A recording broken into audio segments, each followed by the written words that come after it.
in the chase. Man up, boys. Man up. Time to go. Go, go, go. Hard, hard, hard. Straight. Mark, you are the best, baby. You are unbelievable. Jimmie Johnson wins it at Dover. That's right, boys. Maximum points. What the heck was that all about? He just turned left. Oh, no. There's Kasey Kahne across, and he takes Biffle with him. Okay, so just go like hell. Got me go like hell. Jimmie Johnson wins the Pepsi 500. Woo!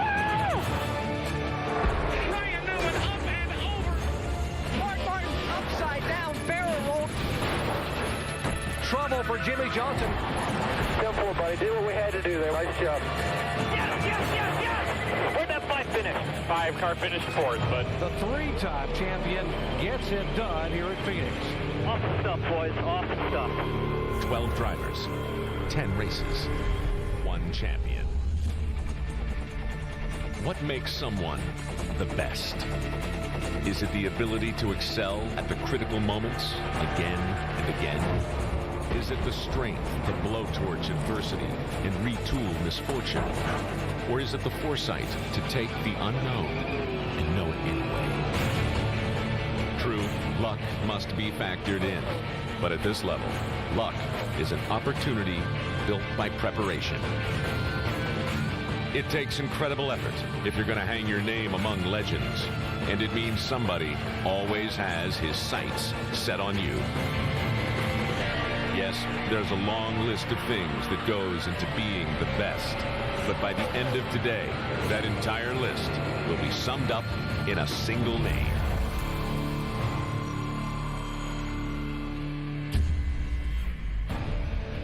The best, a fitting description for Jimmie Johnson and his team the last 3 years. The title they're ready to claim again in the final race of the season, the Ford 400 at the Homestead Miami Speedway. There are plenty of obstacles in the way, a tough field of competitors, and the perils of racing at high speeds in tight traffic over 400 miles. Make no mistakes, the title is theirs. But what do Lady Luck and her partner Fate have in mind? Will it be an upset of the likes we haven't seen in a long time in NASCAR? Will Mark Martin somehow pull this championship out? Or will it be Jimmie Johnson on a run to history at the end of the day? Let's go trackside for the command. Race fans, are you ready? The time is now. It's time for those most famous words in motorsports. Here to give the command, please welcome your Grand Marshal, Ford Motor Company spokesman and creator and host of Dirty Jobs, Mike Rowe. If you start your day in steel tip boots, a hard hat, or a Tyvek suit, I'd say get ready to get dirty. But today, I've got a different message, and it goes like this. Gentlemen, start your engine! Fired up when ready. Bring it up. Bring it up. Fired up. Far and home.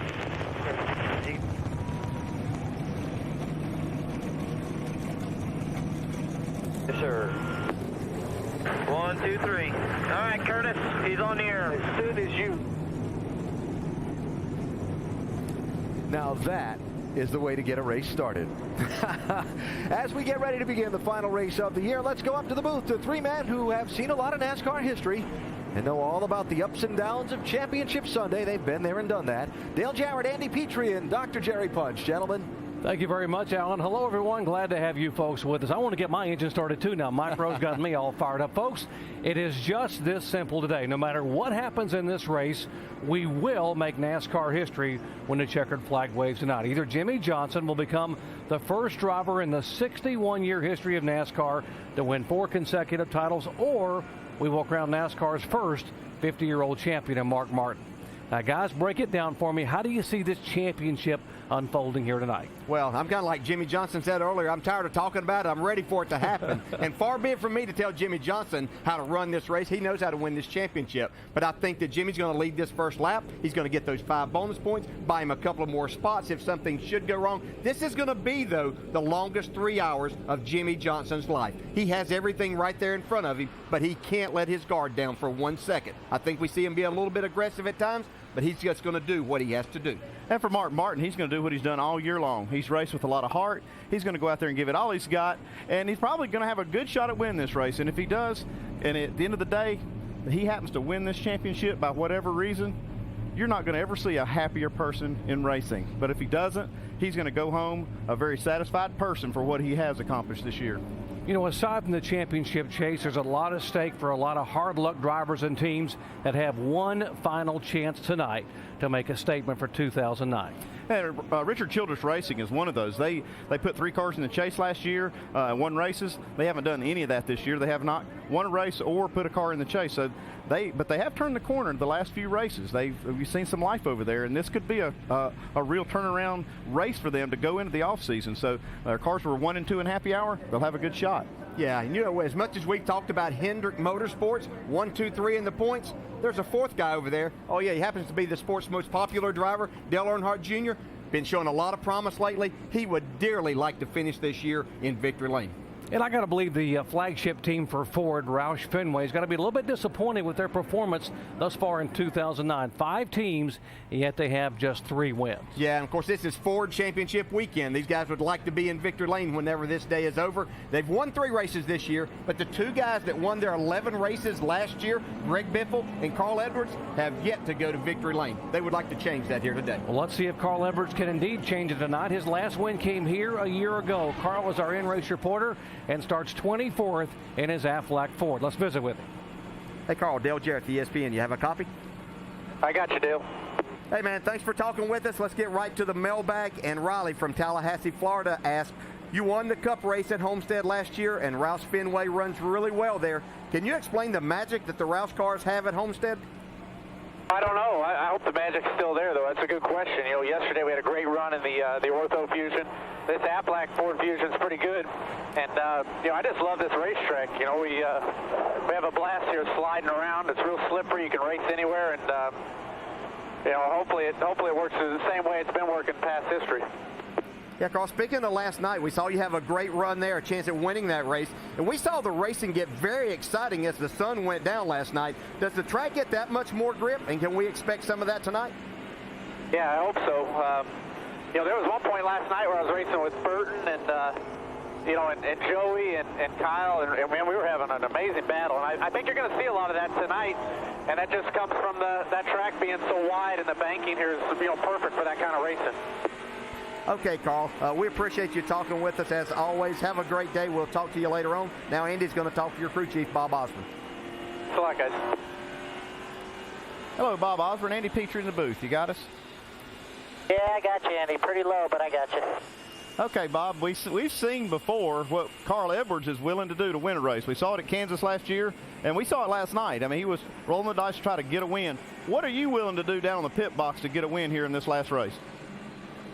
Well, I'm willing to do just about anything to get a win here. I think the key here is, you know, trying something different. I think like trying left side tires on the right or something like that, you know, might win the race. You never know. Well, good luck with that one, Bob, and if you get away with it, it'll be great. But anyway, all kidding aside, good luck today, and thanks for talking to us. Great year. Andy, I appreciate it. Okay, joining Carl, we'll have onboard cameras in 8 other cars, including both of our championship contenders, Mark Martin, who starts 4th, and Jimmie Johnson on the pole. Back after this message and a word from our ABC stations.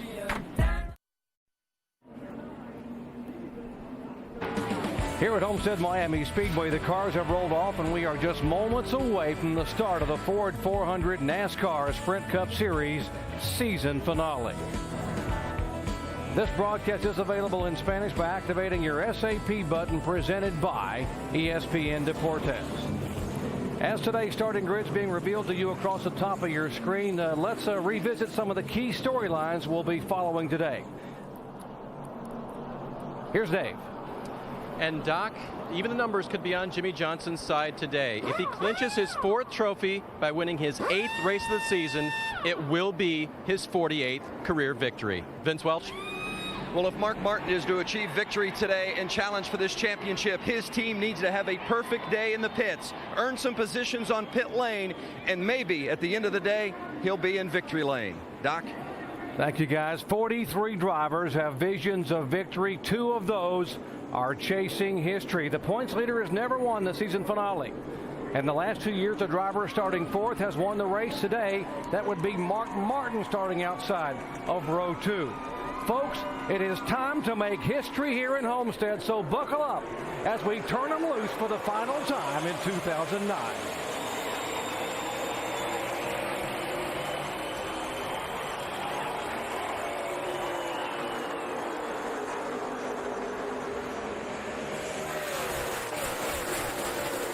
Jimmie Johnson pulling by 4 car lengths. If he leads the lap, the magic number for his championship will change.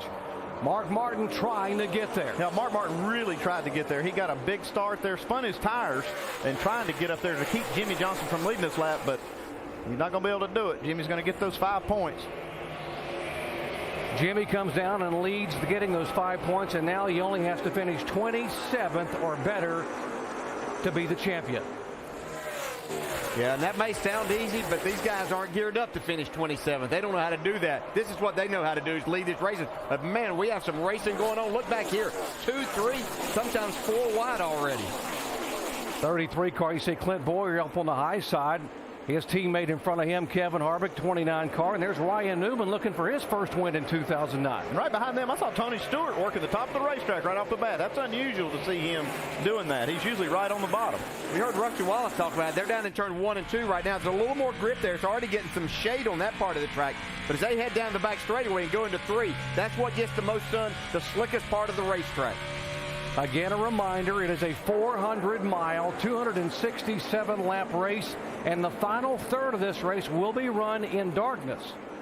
And here comes a 29 car. No surprise that Kevin Harvick is this quick, given how well he ran in happy hour. Yeah, he had a huge run down the backstretch this last lap. I don't know if he's running the top or the bottom. I just looked back there on the backstretch. He was passing like 2 cars, it seemed like. He's got this baby rolling on the top.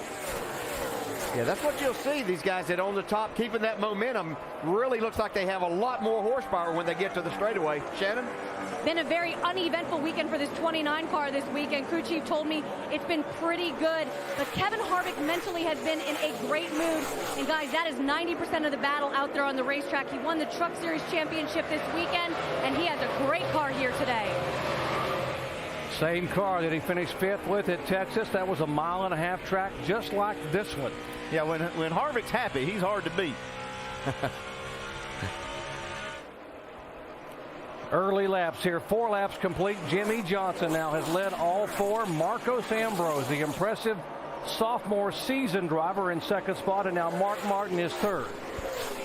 Yeah, see Mark hit one of those seams down there, and whenever you do that, it really loses the front end, and he went way up the racetrack in 3. You heard Mark Martin say in countdown he's going to have to hang on to his car during the daylight. He thought his car would really come in and be very good once it got dark. Yeah, and what he's saying, too, that he was going to be basically committed to the bottom of the racetrack, and he knows that he might have some parts of the race that are not so good because he's doing that. This might be the part of the race that's not going to be so good for him. Kevin Harvick thought about going under him in turn 3 and backed off.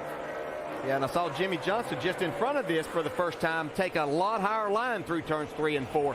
I don't think you can get a lot of laps out of your tires to see Kevin Harvick make that pass on Mark Martin. Watch this. Right here is where Mark Martin went in the corner, trying to chase down Marcos Ambrose, running right on the bottom of the racetrack, and then all of a sudden, this thing, look at that, turned sideways. Yeah, he crossed over that part to where the banking changes right there, and if you're not careful, if you get your right side tires right on that, right in the middle where you're trying to carry that 29 speed, trying to come inside here. you can find yourself in trouble. About 1 back now. 1 back. Back up front, Jimmie Johnson is leading, but Marcos Ambrose is moving in. The margin now about 5 car lengths. He's showing that qualifying run was not a fluke. That and the run at Texas, you know, the last 1.5 mile track that we were on, Marcos Ambrose had a great race car that day. They ran it out of fuel late in the race and didn't have the finish to show what they had done all night long there. Only the first full year as a NASCAR Sprint Cup driver. Marcos Ambrose, very likable. He's from Tasmania, an island off the coast of Australia. His family has already gone back to Tasmania. Marcos said, I can't wait to get on the plane tomorrow and go see my wife and kids, but I got business to take care of. Yeah, he'd like to be putting that trophy on that plane with him, too.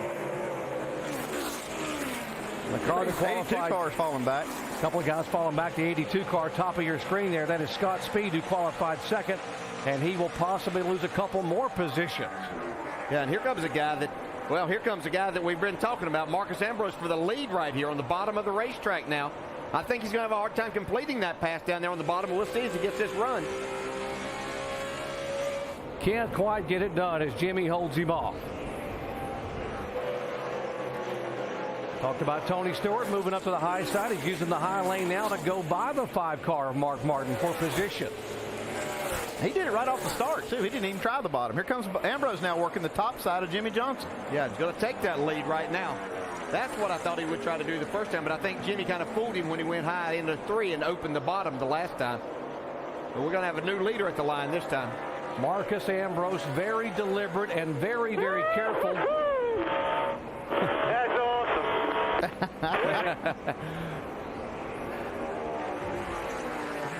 When he passed Jimmy Johnson in Bristol, Tennessee, folks, back in August, he did the same thing. He said, "Jimmy who?"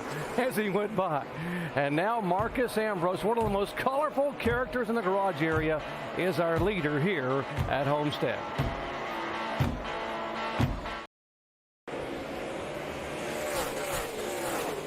The $10,000 ESPN Pick 12 Challenge winner who picked the correct order in Phoenix is Cindy F. from Sebring, Florida. Now, thanks to all of you who played and made this challenge such a great success. This week's winner who has picked the correct order for Homestead will be notified, and results will be posted at ESPN.com/Pick12. And Marcus Ambrose, who just a moment ago was talking about he thought he might have a tire going down, gets right up against the outside wall. Yeah, he almost hit the wall in 1 and 2. Something wrong. You got a flat tire or something. It's really going away. Yeah, I'm pretty sure I got a flat right rear. Yeah, I think he does have a problem here. He looks like he's coming in the pits. This will give us our first show. Show you how close he got up here when the car just went right up across the racetrack. He was up there anyway. Did he touch it there? It looks like he may have just barely touched the wall. He is on pit road. Yeah, it goes up, makes the pass on Jimmy Johnson, leads 4 laps, and suddenly the car just snaps sideways. Right rear. So a very tough break for Marcus Ambrose, who qualified 3rd. Shannon. Guys, the team is calling for right sides only. They're going to take a look at that tire, make sure there's no major problems. But Marcos Ambrose, as you heard, reported that he thinks he has a flat tire. We will get a shot at that for you guys as soon as we can. And he better hope it wasn't a left rear.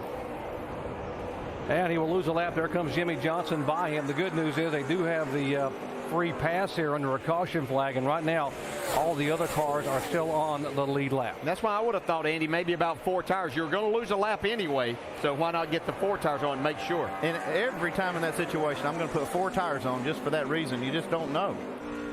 Right along with Tony Stewart here, who's a 2-time winner at Homestead Miami Speedway. In fact, he won here as a rookie back in 1999 and backed it up a year later in 2000. Yeah, when he won those races, a totally different configuration of this racetrack. So Tony he felt like that he's had some good cars here since they changed the racetrack and we have this multi-banking, but he hasn't exactly got his car where he's wanted it. But he was pretty excited about and optimistic about his chances here today. Tony was quoted as saying that the neat part about this racetrack is, as you see Kevin Harvick all the way down on the bottom of the racetrack, Tony was saying that you just barely touch the brakes entering the corner. You back out of the throttle, just touch the brakes, and then jam the throttle back down. Let's update the 48 car. Dave. Well, the day started kind of interestingly. Before the green flag, a crew chief's nemesis, if you will, a radio hung open. Chad Knaus looking over the back of the pit box, pointing to everyone, check your radios, make sure you're not keying the microphone and blocking the channel that the spotter needs to talk to his driver. They corrected it, and they got it right.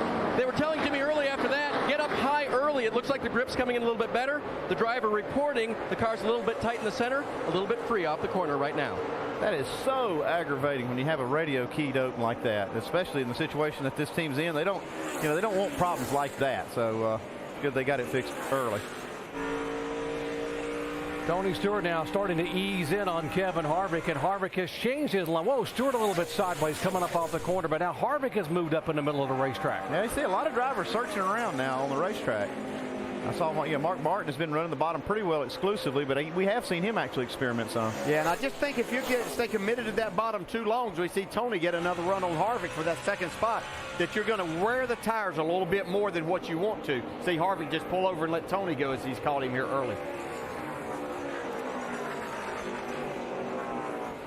We talked about the progressive banking here at this racetrack, 18, 19, 20 degrees. And DJ, how much can you alter the handling of your car by just changing your line here on the racetrack? Well, it changes a lot because it actually feels like there's not quite 18 degree of banking down there where Harvick's running, right down at that white line. But you can change the way that it feels, and as you move around on the racetrack, you're going to find that your car will do different things. So if you've got a loose race car on the bottom, you might move it around and find that it does something totally different that might suit your setup at that particular time. If you just joined our coverage, Marcos Ambrose had passed Jimmie Johnson and led for 4 laps and had a rear tire go down, had to come on pit road, and now is being shown 1 lap down in 43rd position. Shannon. Doc, you can see the cut right here on the right rear of Marcos Ambrose. What a disappointing start to the race. They qualified so well third. They had so many hopes for today. But Dale, maybe you can describe what Ambrose was feeling inside the car based on something that looks like that. Yeah, that might not look very significant, but that's just letting the air out of that tire. And as you try to lean on that right rear tire, then it's getting softer and it's letting the car go down, and the car will just feel like it's going to spin out with you every single time. One car that is on the move. We talked about him at the top of the show, winless in 2009, but making his way toward the front, the 88 car of Dale Earnhardt Jr. Man, I'll say, he is getting it around the top of this racetrack, guys. Look at that, 19 spots he's gained. And he is literally inches away from the wall every single time. Look at that. But it's making him so fast down the straightaway. I've been watching him. It's just incredible how he's passing these cars. He doesn't drive it in very far, but watch him get back to the gas before these other guys are even thinking about it, and then watch the momentum off the corner here. He just inhales that 44 car of Allmendinger as he goes by. And now is moving in behind the 00 of Rudeman Jr. now in 12th position.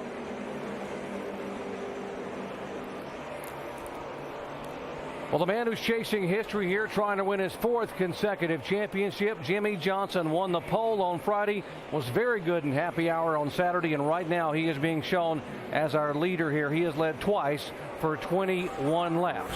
The differential point-wise, 143 points back to Mark Martin, who's being shown in 4th spot.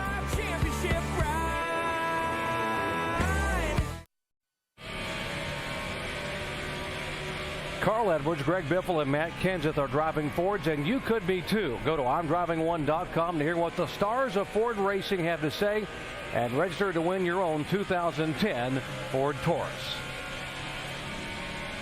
That is Greg Biffle you're riding with there, back in 14th position. He is a 3-time winner here at Homestead Miami Speedway. And the 47 car now back on pit road. Yeah, that thing just laid down all of a sudden, like the motor messed up or something. Don't know what they're working on down there. What is it, Shannon? Well, right now the guys are working on changing the battery. They're looking under the hood. You can see that, just trying to diagnose it. Marcos Ambrose really didn't have a clear-cut explanation. He said one time he thought he was blowing up, and then he said it might be electrical, but they are changing the battery and just taking a look at everything they can right now. Well, that's heartbreaking for that team. They had such a good car. Talking about good cars, how about Jimmie Johnson now? Got to be a little bit of a surprise. That they know they talked about being good early on, but I thought Jimmie would lead a couple laps and then find a place to ride. I guess he has got a place to ride. That's the best place to ride. There's no traffic. Yeah, you're gonna. We talked about how Hendrick Motorsports wanted to finish 1, 2, 3, and the first ever trifecta finish for a single team. And Kurt Busch is trying to be the spoiler here because he is trying to move in now on Jeff Gordon for 3rd position. When the day began, it was just 42 points. Kurt Busch in 4th spot behind Jeff Gordon. And right now, Kurt Busch running 7th on the racetrack. Jeff Gordon running back in 9th position. Up front, here comes Tony Stewart. And I don't know if you heard the story in NASCAR Countdown that Marty Smith was talking about. When Jimmie Johnson qualified on the pole, you're the leader. It was Tony Stewart he went to get advice from on where to run. Stewart helped him, and Jimmie got out of the car when he won the pole, went back to thank Tony, and now Tony takes the lead away. Dave Burns. Tony Stewart's report on the car so far. Just a little bit tight in the center of the corner. They'll make a wedge adjustment on their first stop to help that. As for Jimmie Johnson, he reported about 6 or 8 laps ago that the tires seem to have lost all the grip that they had initially. Vince? Mark Martin, you recall in the pre-race show, the countdown show, he said, I much prefer the bottom. Well, as crew chief Alan Gustafson knows, they're going to have to run around the top at some parts of this race today. But right now, Mark says, in 1 and 2, I'm not too bad, but I am awful loose in turn 3. Either way he goes, he says, you cannot make me any looser, but somehow you got to figure out a way to make me turn a little better in the center. He's holding steady in the top 5, but not an ideal car here in the early stages for Mark Martin. Doc? And again, as you said, he said that when it gets dark, our car's going to get better and better. Right now, he's just trying to hang on. He doesn't look too far in the rearview mirror because the guy behind him that's coming is Clint Bowyer in this 33 car there. Andy Petrie mentioned that none of the RCR Richard Childress racing cars had won in 2009, and Bowyer's got a good ride here at Homestead. Yeah, him and Harvick both have really good cars, and so does Jeff Burton. I haven't seen Burton up in the top 10 yet, but I expect to see him up there before too long. Yeah, he's moved up to 15th, and we know that's how Jeff Burton does it. He doesn't have the stellar qualifying effort, but he makes his way towards the front when it counts.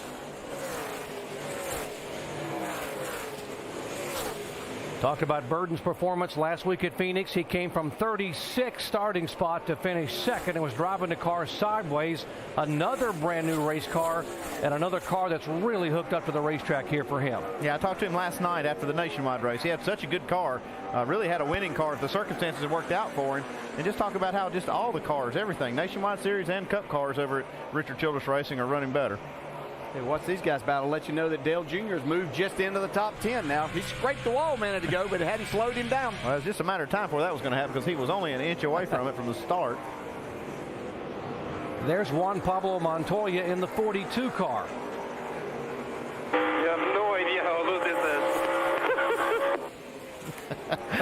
is. He thinks it's funny. My car was loose. I never was laughing too much about it personally, so it's nice he can have a sense of humor about it. Well, he scraped the wall on Friday, spun out on Friday, scraped it on Saturday. And thus far, he's missed it today, but obviously the car is a handful. Here comes Bill Elliott back on the backside of Montoya trying to make the move. Bill Elliott had a great qualifying effort up in the top 10, the 8th spot, hanging on pretty well here. That's the 17th spot. He's battling Montoya for the 16th spot. So a good run for these guys early. Yeah, the Wood brothers spent 2 months building this brand new race car, and Elliott said it was worth the wait. He said it is the best car he has been in, they have built in a year and a half. And look at Bowyer, how high he's running. Yeah, watch the run he gets right here down the straightaway.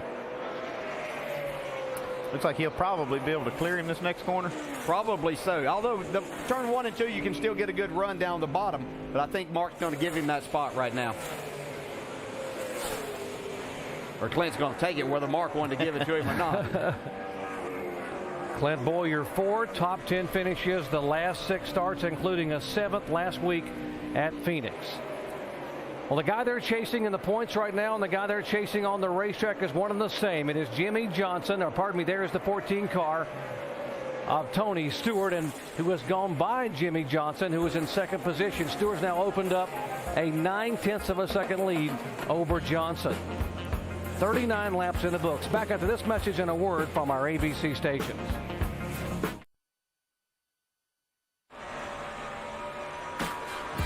Riding along with the leader, Tony Stewart, as we remind you that Sunday in the comeback story of the year, Whitney Houston performs live. With 5 nominations, will Michael Jackson be the night's biggest winner? Plus performances by the Black Eyed Peas, Carrie Underwood, Lady Gaga, Rihanna, and more. It's the American Music Awards tonight at 8 Eastern, 7 Central on ABC. And our aerial coverage today is provided by Goodyear. New Fuel Max tires help you get there on less gas. Calculate your savings at GoodyearTires.com. Tony Stewart has opened up a 1.1 second lead over the would-be history maker, Jimmie Johnson, running in second after 45 of 267 laps. Johnson leading earlier, making Mark Martin's challenge now Jimmy's goal, if Mark wins the race, 27th or better in this season finale. Now, besides Jimmie and Tony, the headline maker in the early going is Dale Earnhardt Jr., who started 32nd. He needed just 35 laps to enter the top 10, running an extreme high line that's got him up there scraping the wall, Rusty. He is flat flying around the top of the racetrack, but he's getting too close to it. Right here, he scrapes into the wall, He's taking another shot, smoke pouring out of the car, but he's still going. He's still using the top side of the track. He just has to be a little bit careful. We all know that's the line that he loves the very most, and it's working for him now. But hey, hold on a little bit, Junior. Don't get too crazy out there on us. Just settle in, Dale. You're way faster than the field right now. Way faster than the field. Yeah, I'm not even running hard. It's just the right rear hurts y'all down so much it catches the wall and it just steers you into it. Dale Earnhardt Jr. not even running hard? Wow. I'd be telling him as his crew chief, don't run any harder then, because if you hit that wall, we're not going to be able to finish this race. The 2 is running really good, and he may be the guy that spoils the Hendrick 1, 2, 3. I know that Stephen Letarte and Jeff Gordon were concerned about racing that 2 car all day, and as you can see, he's moving through the field really good. I tell you, the Penske organization has really come around. This doesn't surprise anybody how good Kurt Busch is running right now. I mean, fast race car of light, Alan. And while Kurt moves up, he takes a spot away from Mark Martin and kicks Mark farther back. So you see the reset numbers there. Kurt now still in 4th position in points, but trying to see if he can spoil the Hendrick top 3 sweep in the championship. So still in the pretty early going here as we head back upstairs to Doc DJ and Andy, and Kurt Busch looking impressive, guys. Very much so. And driving the same car, Alan, that he won with at Texas. He named the car Patriot. He had the Operation Homefront paint scheme on it when he won the last time on a 1.5-mile racetrack. Now here's Jimmie Johnson running in 2nd spot, mired in some traffic. Yeah, that's good. Good race for 2nd developing right here. You see Kevin Harvick in the 29 car and his teammate Clint Bowyer right there in that 33. Well, it's a tight spot right here for Jimmy. Yeah, he does the right thing. Yeah, and that's kind of why Harvick caught him, because he's been extremely careful around this traffic. Whoa. You can't blame him. Look at this. Bowyer just almost gets into the back of Elliott Sadler, dodges the back of Sadler's Dodge. No pun intended. I said, man, they call this a race, right? I'm going. Clint doesn't have anything to hold back for. Heck no. He needs to get to victory lane. Again, Johnson running in 2nd spot. Harvick and Bowyer 3rd and 4th. Now it's Bowyer and Harvick 3rd and 4th. 71 cars, Bobby Labonte driving the Chevy that he's owned by Kevin Buckler, that he signed to drive for the entire 2010 season. Here's a 17 car, former winner here in the pits, Vince. The 17 of Matt Kenseth, you see, making a 4-tire change. They're making a chassis adjustment on the right rear as well, as Kenseth looks for a little more stability here in the early going. You see the time running at the bottom of the screen on that pit stop. Now the 5 car of Mark Martin. It started out too loose, but Mark says as the run went on, it got too tight in the center. They contemplated an air pressure adjustment in the right front, but ultimately he and crew chief Alan Gustafson decided they were going to leave it just like it is. Shannon. Dale Earnhardt Jr. in the 88 car, great run going for these guys. It's a little bit snug for Dale Jr. He said, free me up. They're going to try with air pressure. It's going to be 4 tires for Dale Jr. These are scheduled pit stops. We've seen the guys come on around lap 50. Others coming down pit road. You see Tony Stewart right side of your screen. He is the leader. Let's go down on the Harvick pits. Shannon. Kevin Harvick says the front end is sliding, but there was a change. The rear tire changer, he has sick with the flu, so he's gone to the infield care center. They took someone from the 07 on the rear tire. Dave. Jimmie Johnson slides to a stop. They will change 4 tires. Mike Nauer, the catch can man, has already made a track bar adjustment for Jimmie Johnson. He said the nose was getting tighter and giving up on him. It's a clean stop for Jimmy. That is the key for Jimmie Johnson. Be clean, be deliberate, have no mistakes on pit road with lug nuts. 33 car, Clint Bowyer coming down toward you, Shannon. Clint Bowyer, another RCR driver, having a great run here today. Says the car is getting looser and looser, so they are going to make a track bar adjustment. You see that wrench in the back window there. It is a great run so far for the 33 and all the RCR camp. 4 tires for Clint Bowyer. Vince. 31 of Jeff Burton coming off that great run last week in Phoenix, but he says it's a little loose on the throttle, tight in the middle. They made 4-tire change, and of course filled it up with Sunoco fuel. Dave. Tony Stewart has given up the lead. He comes slowly down pit road to the attention of his office depot crew. They will make a wedge and an air pressure adjustment for the leader. He was talking most lately about the car being just a little bit tight in the first center third of the corner. You see big Jeff Patterson making a wedge adjustment there. He is the gas man. He will fill it full of Sunoco fuel. Jeff Gordon is finished with his pit stop work. You see him coming to the left there. It is whoa, it's tight for them coming off pit road. There goes Stewart. The 2 car was the leader. You see Newman and Gordon now finishing. That car, Kurt Busch, got credited with leading a lap, got 5 bonus points, and now he makes his first scheduled stop of the day, coming down at 45 miles an hour. Let's go back down to Dave. And Doc, that was exactly the plan. Crew Chief Pat Trison told him, stay out there, we'll see if we can get 5, and then come down pit road. The wrench going in will be a track bar adjustment for Kurt. It is a track bar for a loose race car. Also air pressure adjustments to help him. But we know loose is fast, and Kurt has been moving through the field. Before this round of pit stops started, Kurt was running in the 7th position after starting in the 12th spot. Let's go over the wall with Mark Armstrong on the 7 car, Robbie Gordon.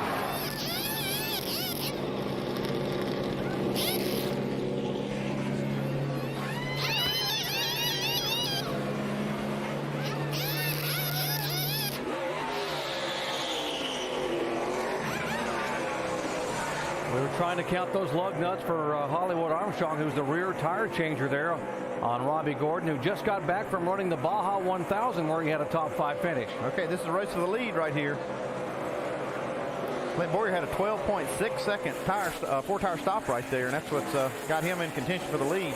He also pitted just a lap earlier than Tony Stewart. Harvick, man, both of these guys were behind Jimmie Johnson also as they battle for the lead as they come up on this traffic now. Jimmie Johnson's back in the 5th spot.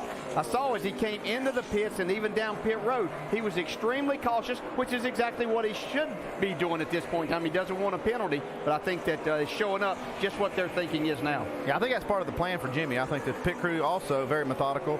15-second stop, I think that's exactly what they're shooting for. You see Robbie Gordon going a lap down, and these guys are still battling side by side. Bottom of the racetrack, Harvick. Up top is Bowyer. And the car in front of them, the 02, David Gilliland, trying to stay on the lead lap. And look at this, man. This is a whale of a race. You got these top 3 right here, and then you got Mark Martin chasing them down. Jimmie Johnson just behind this group.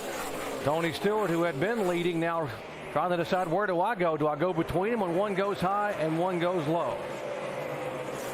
Yeah.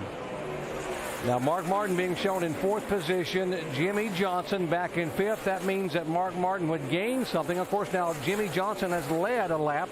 He has the 5 bonus points. Mark is yet to lead today. And Mark would love to get up there and battle for this lead and get those 5 points. Yeah, he did a great job getting on and off of pit road even to have these guys in sight because he had lost touch with the leaders for a little bit there at the end of that first run. Here comes Tony Stewart on the inside.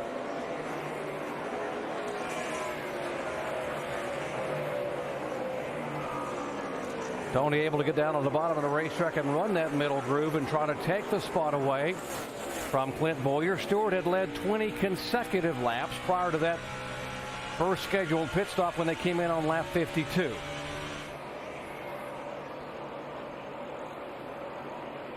Well, it has to be pleasing for Richard Childress and this entire organization to see these cars up here battling for the lead. They've really struggled at times earlier this year, but seem to have things really worked out now for their drivers. Yeah, it's really an affirmation, too, of what they're doing is working. I mean, that's a big thing going into this last race of the year, going into the off-season, knowing that what you're working on is in the right direction. Tony Stewart now in the middle of the racetrack. That's Michael Waltrip up high. Tony in the middle as they attempt to put Michael Waltrip a lap down. Harvick able to make the move, and now Tony still running in 2nd position. We have had 6 lead changes, 6 different leaders. Mark Martin sneaking in the picture here. You heard of Mark Martin telling the crew during that pit stop he did not want to change the car. I thought the track would come to him. Right now, everyone is chasing Kevin Harvick up front. Back in a moment.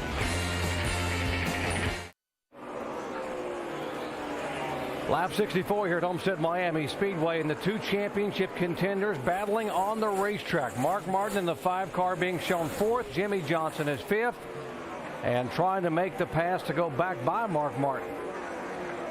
The point differential was 113 points, and now with Jimmie making that pass, with 123 there, of course, Jimmie Johnson now has led and has gotten the 5 bonus points for leading a lap.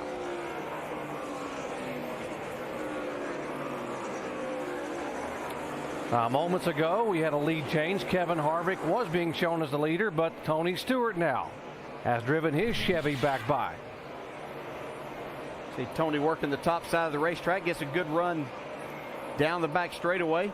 See, Tony's really not driving this car into the corner very hard. Look at him get back in the gas so much sooner than Kevin Harvick right there. He's just making the straightaways even longer by being able to do that.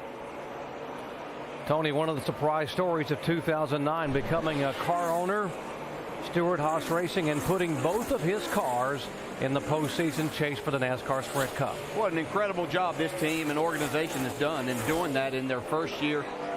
Tony, winning races. It's just been amazing what they've been able to accomplish. I look for them, obviously, to be a championship contender next year for both of these as they get even more experience. Yeah, 4 wins for Tony. Pocono, Daytona, Watkins Glen, and the last time he won a race was a 1.5 mile racetrack.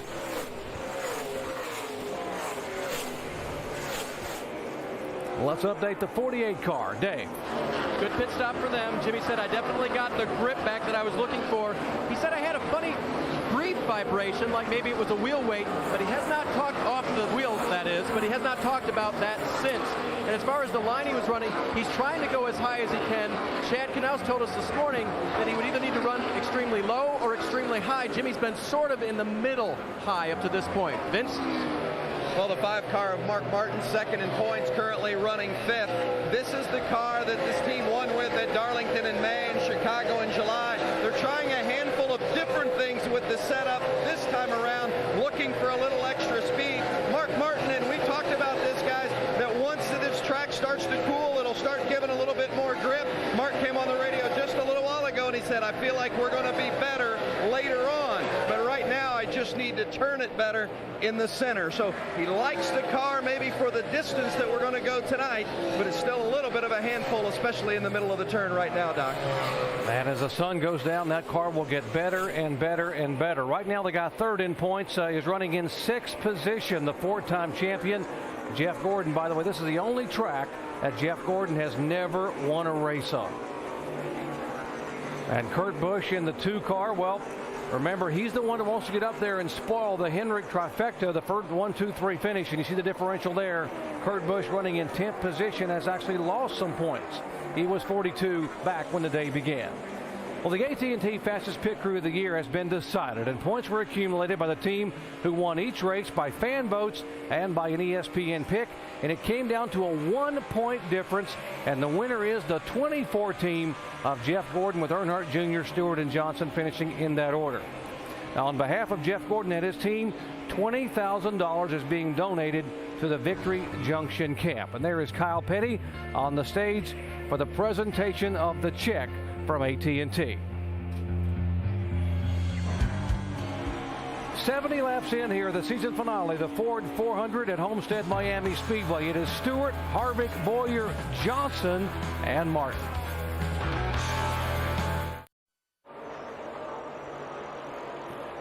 We're past the 100-mile mark of today's Ford 400, the final race of the season for the NASCAR Sprint Cup Series. On the right, the race leader, Tony Stewart. Up on second place, Kevin Harvick by 2.3 seconds. On the left, the top 2 in the championship, Jimmie Johnson and Mark Martin, racing for 4th and 5th positions on the track from the pit studio with Rusty, Brad, and Ray. So far, all Tony Stewart's way. What about the 2 championship guys? What have you seen from them so far? Right now, they're being patient out there, Alan. They know that when darkness comes, these cars are going to handle a completely different. I've talked to Johnson and Mark Martin. They're going to try to primarily stay on the bottom of the track. They feel uncomfortable up top. You see them get loose right there, just kind of guarding these cars right now until the track gets hooked up with the darkness. Yeah, it's going to be interesting to watch. They both seem to be pretty equal, and Mark has actually tracked down Jimmy, and Jimmy's just being very, very patient, like Rusty said. Find himself a good open space to ride and take advantage of not being in traffic right now. So it's going to be a shootout. These 2 guys are going to be duking it out as it gets darker. Well, don't forget about the guy that's third in points. It looks like they made some adjustments on that pit stop, and his car is running better because he's closing the gap on those 2 guys. So those 3 Hendrick cars seem to be pretty matched, and with the way Junior's running, I think he's going to be up there too. It looks like Hendrick has found something along with the RCR cars for today. One of the things that goes along with the last race of the year is drivers' last drives with people they've been with or rides they've had for the year before they go separate ways. Martin Truex Jr., his last ride for the Earnhardt Ganassi team in this 1 car before he moves on for next year, and it started off awfully well. So far, it's okay. And next year, Truex Jr. is one of the guys I'll be looking at. He'll be teamed up with Pat Tryson. Kurt Busch's crew chief should have a great run next year. But this guy right here, this veteran, Jeff Burton, he's been on fire of late. He's running real well. Yeah, the RCR guys have found something. All of them are up in the front there. And Richard Childress said they've been building some new cars, and he attributes that to what they found to moving Scott Miller into a different engineering position, overseeing the building of all those cars. And you can see the results on track today. This young man, I'm expecting, though, to have a tremendous year next year. And I'm talking about old Junebug up there near the wall, right, where he does it best. I mean, I think he and Lance McGrew are going to go forward in a big way, especially for next season.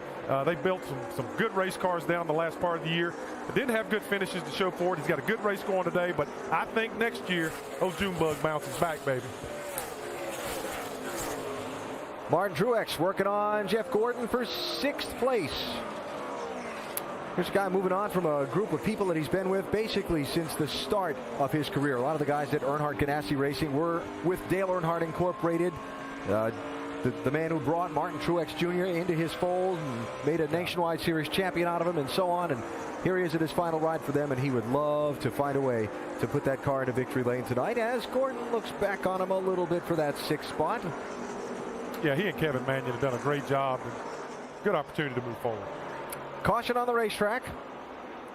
Marcos Ambrose has had trouble since the start of the race, and now he was just facing the wrong way. Didn't hit anything, boys. Come on, Marcos. Like all 4 corners are still pretty square.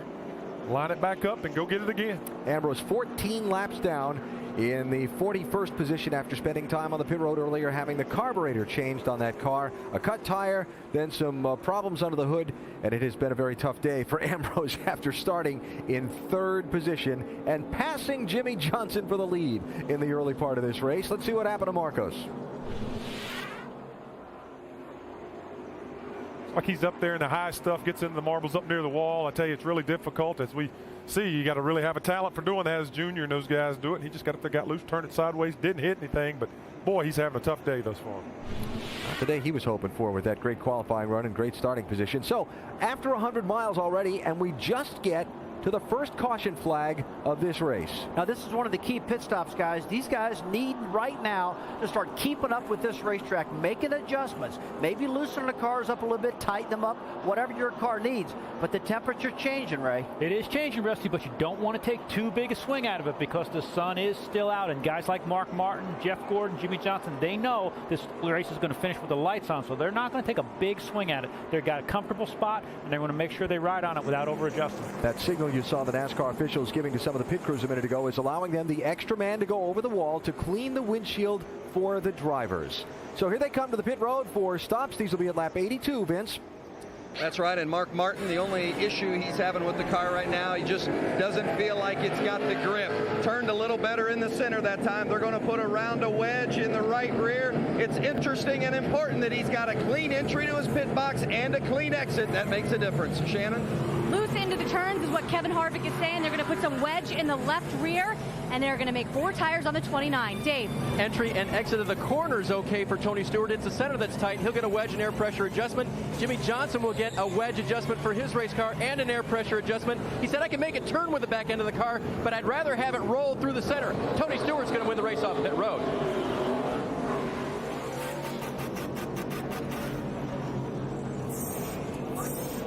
Race off of pit road. There's Tony Stewart. He wins the race. You see Martin gaining a position. Johnson back 1. Kurt Busch up 4 positions. And Truex lost 3 positions back to 9th spot. Yeah, Montoya picked up 3 also. Right here. Look how close it was here with Jimmie Johnson and Mark Martin. Well, it looked closer than that. And how about a celebration in the Tony Stewart pit? I mean, these guys know they got it done and got their man off of pit road first.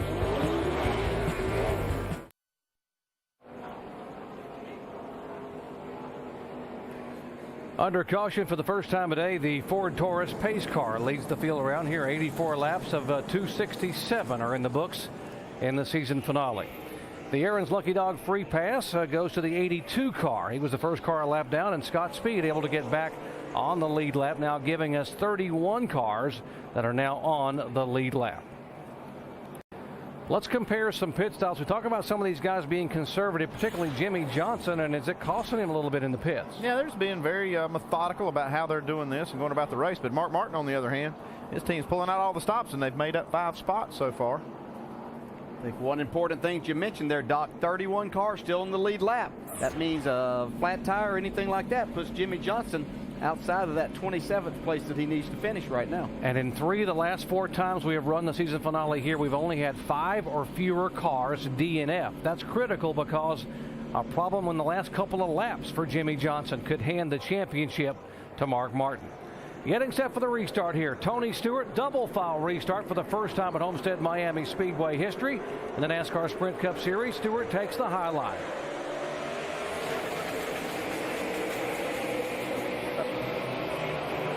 Like Kevin Harvick spun his tires maybe just a little bit, had to protect that inside. Didn't spin it long. Beat Tony Stewart's turn 1. They're spinning now off turn 2. He's got the lead. Harvick pulls up in front of Stewart. Here comes Harvick's teammate Clint Bowyer down, and Jimmy Johnson behind Stewart. Yeah, it's interesting to see if Jimmy Johnson was going to be aggressive on this restart or if he was going to hold back. Well, he feels like the best place to be is up there towards the front. He's driving hard. Tries to take that third spot away from Tony Stewart. Juan Pablo Montoya also getting racy. A lot of fans here in South Florida for Montoya, who lives here in Miami. Yeah, I heard the driver intros. A lot of people cheering for him. Look at this. 3 wide, Jeff Gordon down on the inside of the 31 car of Burton. Yeah, Kurt Busch up into that 4th spot. He had a great pit stop. He's taking all advantage of that as he goes for 3rd. And teammates going after here, the 33 car of Clint Bowyer trying to get there.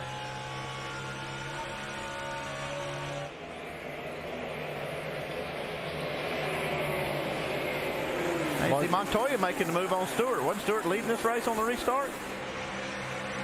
Juan Pablo Montoya has to be the surprise of the chase. 5 top 5 finishes in 9 chase races. And now he's working on the 2 car for position. That would be for 4th spot. No wonder he was laughing when he said his car was loose. He knew it was going to come to him. Jimmy Johnson now hugging the bottom of the racetrack. Will try to slide up and take a spot away from Bowyer. That would be 2nd position. I don't know if Jeff Gordon had a problem there, if it's just in that corner, but he's really slowed up.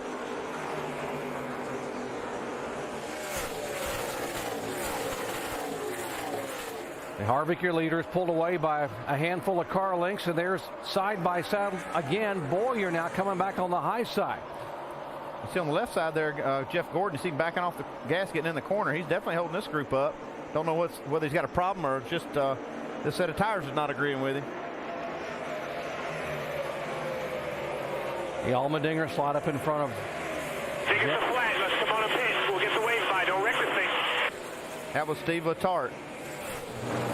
Guys, for the first time in this race, Jeff Gordon is going backwards. He just came on the radio and told his crew, I think I might have a flat. Be ready. They are watching him closely. As you guys said, he does have an issue. Well, the last thing he wants to do is pit without a flat tire, but you don't want to wreck the car. Yeah, sometimes you get yourself up there, as we see Montoya, and Jimmy Johnson still battling for that 3rd spot here. Montoya's come on like he was shot out of a cannon here.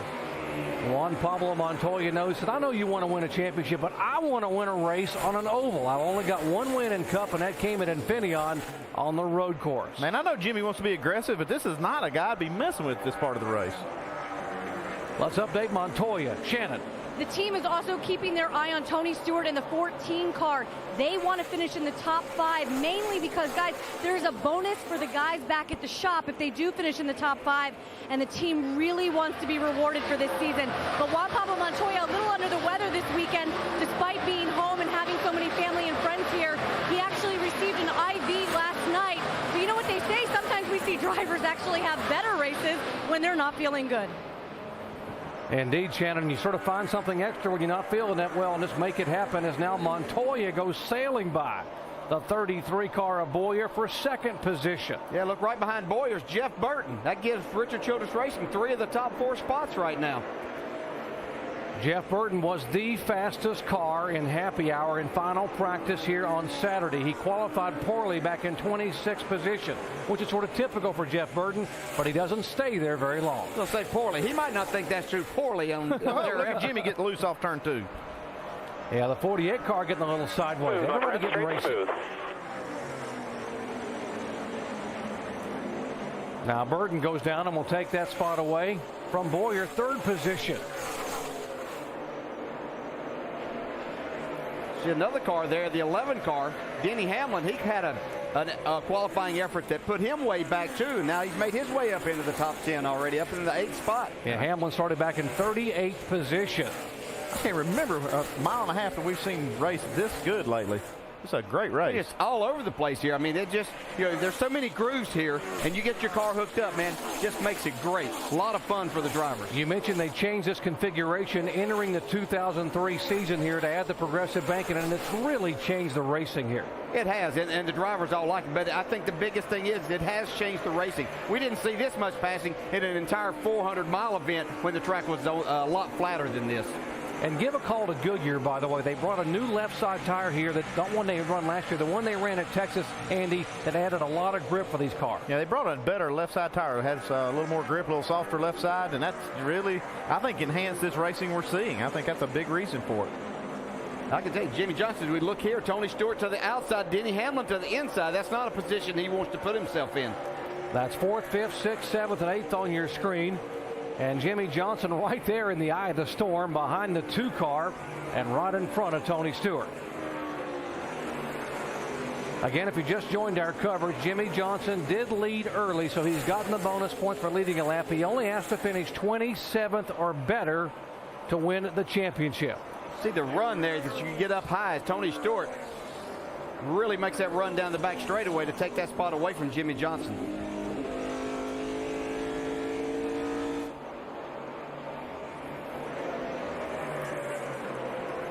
We might mention Jeff Burton now starting to ease in on the second place car of Juan Pablo Montoya.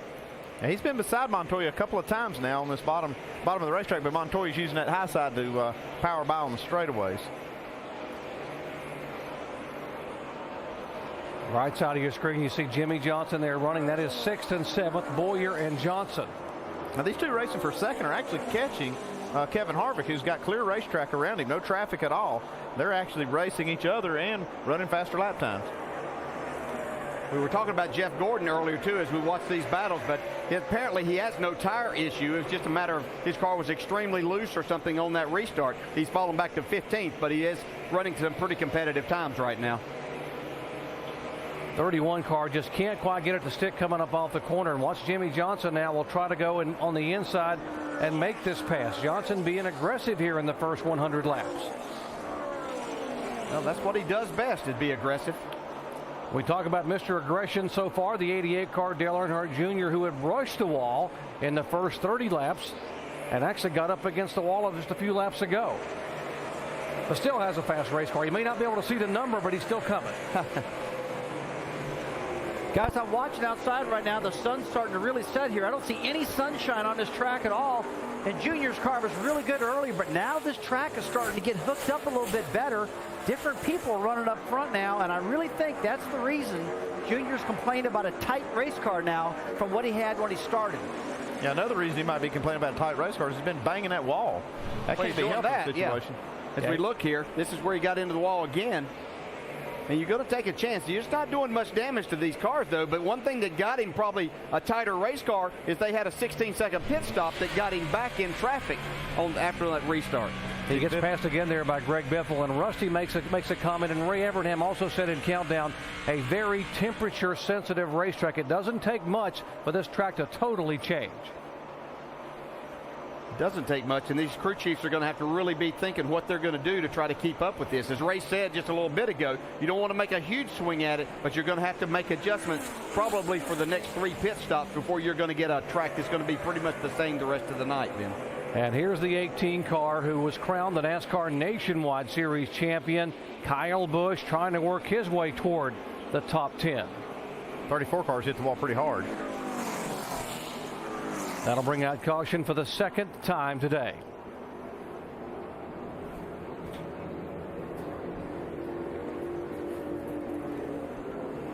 Now that contact there could be devastating for Brad Jenkins, who owns this car, because you got to be in the top 35 in owner points to be guaranteed to start the first 5 races for 2010.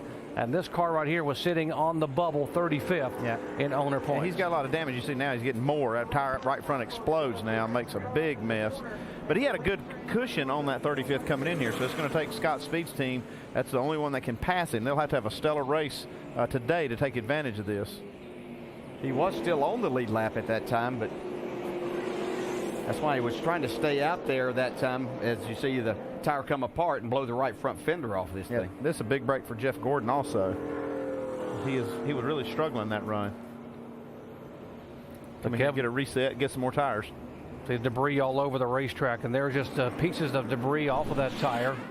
Watch it again, just rip the fender off. This is why you hear the crew chiefs and spotters say, hey, just take it easy, get it back to the pits. Don't let that tire blow out, because when it happens like this, I mean, man, they already had enough damage without this. They were going to be able to maybe bang the fenders out and reset the toe and go back, but now they've got some big problems with that fender. Yeah, he's finally made it on the pit road, but they're going to have some significant repairs to be done. Now, these guys are waiting to service their cars, and as you heard Rusty say, a lot of adjustments need to be made now because the sun going down, not much sun on the racetrack, and the track really starting to change. Here's Kevin Harvick, Montoya, Burton, Stewart, and all the lead lap cars coming down at 45 miles an hour. Vince. Well, when crew chief Alan Gustafson met with his crew today before this race, he said the one thing we got to do is let it all hang out and be perfect in the process. So that means no mistakes on pit road. They picked up a spot for the 5 car last time, but they need to make a track bar adjustment and air pressure. He's plowing the center. Shannon? Harvick needs more rear grip. They're going to go up on the track bar, 4 tires. Dave. And Tony Stewart had a car that came to him late in the run. They'll make an air pressure adjustment for him.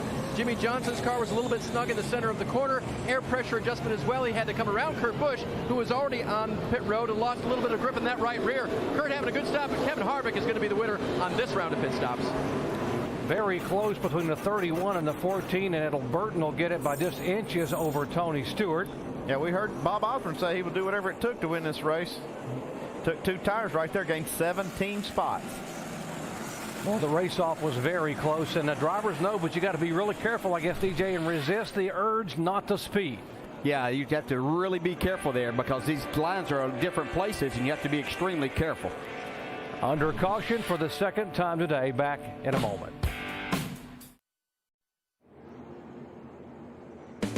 ESPN's coverage of the NASCAR Sprint Cup Series on ABC. Brought to you by AT&T. Your world delivered. UPS. See David Reagan go head-to-head with UPS drivers in Maximum Driver at racing.ups.com. Aflac. We've got you under our wing. And Frost Brewed Coors Light, the world's most refreshing beer. Just 30 laps away from halfway here in the season finale of the Ford 400, and the would-be champion a little rattled here. Listen to Jimmy Johnson. You wander down to Boyer's spotter and ask him why? Yes, sir. On my way. Don't worry about it, Earl. We don't need to be starting that right now. I'm starting anything. I mean, these are guys that, come up and shake my hand and say they want to work with me, and I'm so much faster, and I end up being disrespected like this. One thing if you ran the same line the whole time, but to come down and get on my door through the center of the corner through 3 and 4 3 times when I was inside of them, that's just uncalled for. Talking about the 33 car, Clint Bowyer, and Jimmy a little bit frustrated about how close the 33 running to him. Yeah, I can kind of understand that a little bit from Jimmy's side, but coming from Clint Bowyer's side, he really doesn't care a whole lot. He just wants to go forward. If he can take advantage of Jimmy, he's going to do it. First time we really hear our champ a little bit aggravated by things happening, but you're going to have that. Maybe some of the pressure. How about some of these pit stops? The 2 tires by Edwards. Look at these teams getting it done. Under 13-second stops for 4 tires, but you see Carl Edwards getting 2. Brad Keselowski's team right up there in the top 5. Both of the Penske cars there in the top 5. But will Edwards pay the price for 2 tires only? Can he hang with the rest of these guys? I say he's going to pay dearly. Yeah, I think they'll think that's a bad idea after they run a little bit here. Well, this time Jimmy Johnson able to beat the 5 car off of pit road. Johnson restarts in 7th position. Harvick, our leader. Jeff Burton, his teammate beside him.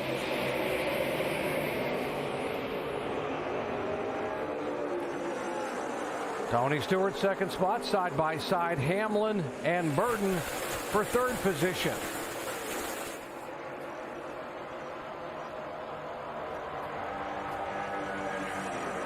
Jimmy Johnson now on the bottom of the racetrack falls in behind Denny Hamlin. There's the 2 car middle groove, and Montoya. Again, Montoya aggressive, looking to the inside of Jimmy. I'm just saying, I would not mess with Montoya if I was Jimmy. I don't think Jimmy wants to. He's just in that position right there. So you can't just back out or you get run over from behind. It was just a little bit of a tap at Texas 2 weeks ago to totally change Jimmy Johnson's day and change the complexion of the chase and Jimmy can ill afford to get bumped here in the finale at Homestead. Right now, we still have 37 cars on the lead lap. See, Bowyer, oh man, he's just about slides up into Jimmy off the corner. Yeah, we had 6 cars to take that wave around. That put more guys on the lead lap once again.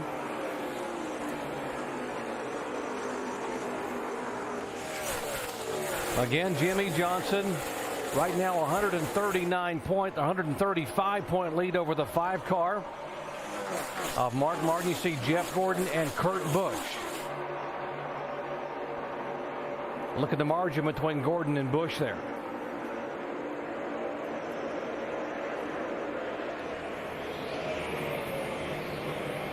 See that 11 car, Denny Hamlin? He's made up 35 spots since the start of the race. Caution again. 47 car, we are told, has had more contact with the wall, and that will bring out the yellow flag for the 3rd time. How about a tough day? Marcos is having that. It started out so well with him be able to qualify 3rd, his best qualifying effort on an oval. Previously, he had qualified 3rd on the road course at Infineon. Passes Jimmy Johnson to take the lead and leads 4 laps and suddenly cuts a tire, and it goes downhill from there. We can show you what happened to Marcus here, the latest incident. Top of your screen there, see him slide up and just rubbing the concrete. Yeah, and that was a pretty significant hit there. One that could take some sheet metal away, and so NASCAR had to throw that caution in case something came off of the car. Really not what Jimmy Johnson wanted to see. It was more cautions where we have more double file restarts. And more cars getting on the lead lap because the lucky dog is that guy, Reed Sorensen. He gets the Aaron's Lucky Dog free pass, first car lap down, and so now that will put now 38 cars on the lead lap. So you can ill afford a mistake, a lug nut issue, a speeding penalty, any kind of a problem. You get off the lead lap, you could finish 40th.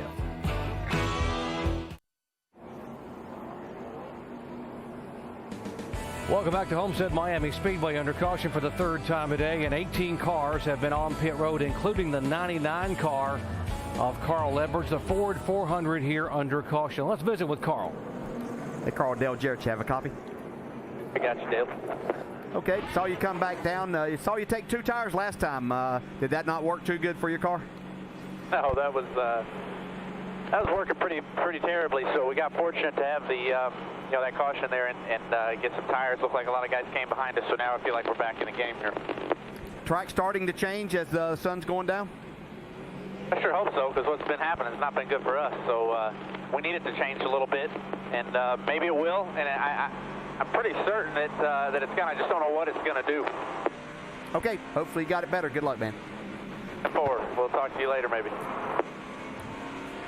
Carl Edwards, who won this race a year ago, won 9 races last year, has been shut out of the win column here in 2009. Seen this 88 car on pit road. They've been working on it. Sat down there for a good while. Let's update this with Shannon. Junior really complaining about some tight conditions on the 88 car.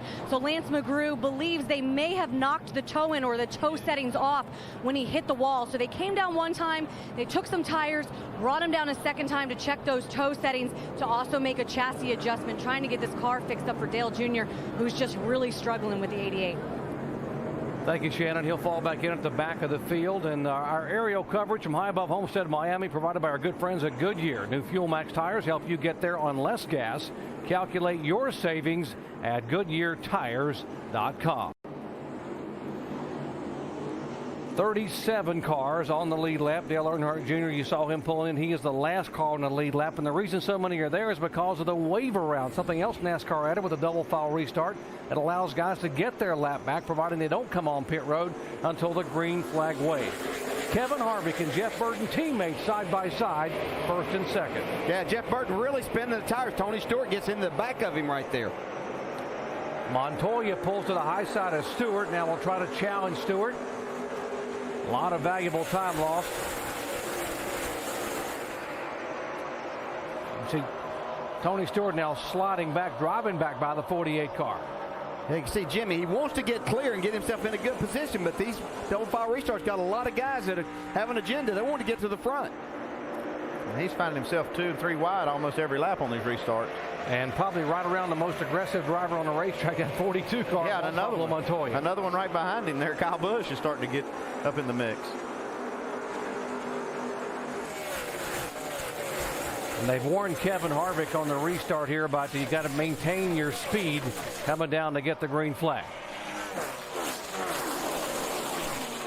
Harvick the leader. Hamlin now in second spot. Third position is Burton. Fourth is Kurt Busch in the 2 car. And we talked about Kyle Busch there in the 18 car. Won his 9th nationwide race last night. Double trophies for Kyle. Won the race and the championship here at Homestead, Miami. Yeah, great job there. And his pit crew did a great job last pit stop. He was one of those top 5 under 13-second pit stop. Got him a good spot. He's doing the job on the track now. Check this car out. This 11 car has gained 36 spots since the start of the race. Started back in 38th position. It was pretty good in happy hour in the top 10. In fact, both practice sections here on Saturday. Yeah, he had an early draw in that qualifying session on Friday. I think he was the 2nd car out, if I remember correctly, and I think that hurt him quite a bit. Yeah, but one thing, his pit crews helped him a ton. He had a 12.4 second stop last time. Look at this. Goodness gracious. Jimmy just can't find a place to race without having a bunch of pressure. And Montoya just been contact. Man. Montoya and Tony Stewart together. Looks like that might just be a move. Now Montoya's got a flat tire. And there's more to this. We're being told there may have been contact on the turn prior to that between the 42 and the 14. Look at the front of the 42 car. Apparently he ran into the back of the 14 up the racetrack. Let's show you how this all started. Now watch a 42.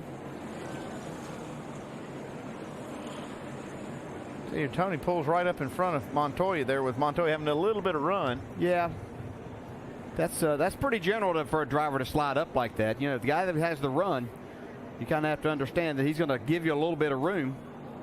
Okay. There's your payback. Tony wasn't appreciative of that at all. And that cut the right front of Juan Pablo Montoya's car. It sends him into the wall then. Clear. Looking back from Jimmy Johnson right in front of this. And Montoya will slide all the way up right into the wall because of that cut tire. Yeah, if you're going for a championship, that's where you want to be looking at, is in your rear view mirror. And Montoya needs to be careful getting this car down to the pit stall so he doesn't blow that right front fender off. That's a pretty hard hit. They're going to have to do some body work on that. Again, Juan Pablo Montoya coming in here 6th in the point standings. Here comes Jimmy Johnson.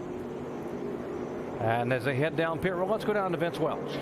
Well, Mark Martin has fallen out of the top 10. His car is not handling. Crew Chief Alan Gustafson and Mark both agree we got to make some major changes. Mark said, let's take a big swing at it. They're going to make a wedge adjustment, and they're also going to get a rubber out of the left rear. That's how much this car is wicked for Mark Martin. They've got to make the changes. Dave. Trouble on pit road for Elliott Sadler. This car was actually on fire for a second. The damage on the front of the 19 car, they come out to him, and he's still sitting there. Here's the 14 car, Tony Stewart getting repaired, Jimmy Johnson down and away. Now, one thing that could have happened with that collision was that Montoya pulled in off the racetrack and tried to pull behind the wall. Could have created a log jam and all these cars trying to come down pit road. And Sadler happened to be right there, and now watch the move. Not sure exactly how this happened. You see Montoya there. Well, actually, it's not even part of it. It's just a stack up there with the 96. Yeah, but Menard, Sorensen, Sadler, and Waltrip. That's the chain reaction there on pit road, and Elliott Sadler got the worst damage. Yeah, I just looked up and saw this 19 car on fire, and then saw this 42 pull into the garage. I thought maybe he caused it, but he was no part of it at all. Sort of fitting the way Elliott Sadler may have ended his year. He could not buy a break here in 2009. They've closed the pit road now because of this, because they've got a car stall. Man, there's a teammate. 43 with a ton of damage also. Man. Reed Sorensen looking for a job for a ride in 2010. Final ride for Richard Petty Motorsports. And they're working on the 88 car, trying to get that repaired. You heard the report about the toe end being out of line because he's bounced it off the wall a couple times. Under caution for the 4th time today here. Incident involving the 42 and the 14. Back after this message and a word from our ABC station.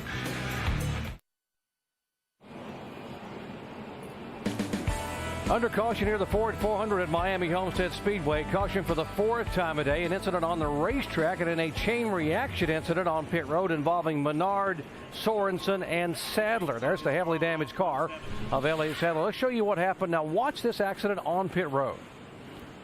You can see the 96 car really slowed down. Robbie Gordon got in the back of him, and then that just, these other guys really hit hard. You can see the 43 and the 19 teammates have the front end torn up on both of their cars.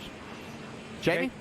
And Elliott Sadler down here just kind of shaking his head. I know you just saw the replay for the first time. What did you see in the car? I didn't see anything, but, we were all coming to pit road, and the 43 looked like he just stopped right in front of me, and then I just saw him replay. I guess the 96 was trying to get in the garage while everybody was pitting, so I'm not sure what they were doing or why they would do it right there in front of everybody, but that's tough luck for our race team. That's kind of how our season's going, and hate to end the season like this. Just a lot of people from Stanley and Best Buy here, and to get wrecked on pit road is kind of weird. So just a tough night, tough weekend, but we're going to try to fix it, try to get back out there and finish. All right, thanks, Elliott Sadler. He's going to try to get back out, as he said, guys. Wow, what a wild one. A 5-car chain reaction crash on pit road. And let's show you now the points leader, Jimmie Johnson. Under this caution flag a moment ago, he led a group of cars down pit road. Now watch, there's actually going to be 20 cars that stay on the racetrack. The bad news is all these guys stayed out and Jimmie came in. The good news is that Mark Martin also came down with Jimmie as a part of these guys that came on to get tires. Yeah, he led a group. It just wasn't as big a group as he thought was going to follow him down pit road. But the bad news is when Jimmie restarts now back in 23rd position, he's going to be back there in the eye of the storm. Remember what happened 2 races ago when Jimmie was back in traffic on turn 2 at Texas. It didn't take much trying to go to the outside by some other cars.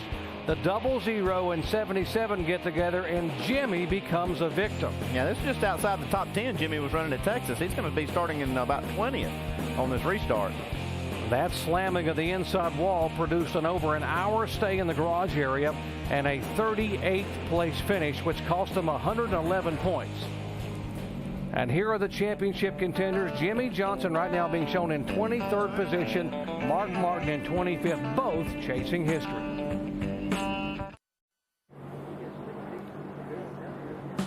ESPN's Monday Night Football. Mike Tirico and the gang will be in Houston as Vince Young leads the revived Titans against Andre Johnson and the high-powered Texans. It's Titans-Texans on ESPN's Monday Night Football at 8:30 Eastern. Coverage begins with Monday Night Countdown, served by Applebee's at 7 o'clock Eastern Time.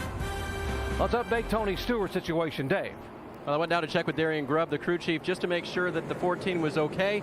Darian said we worked on the fenders a little bit, and they are okay. They did not make any chassis adjustments to the 14 car. They did put 4 fresh tires on. Shannon? As you can see, the 42 car right now under repair in the garage. Brian Patty leaning in. They have no brakes.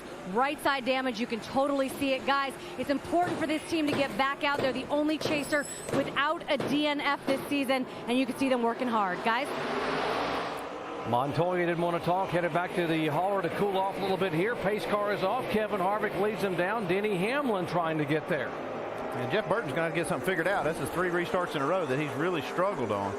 Yeah, he's just spinning the tires. He tries to go to the throttle. He loses 2 spots there.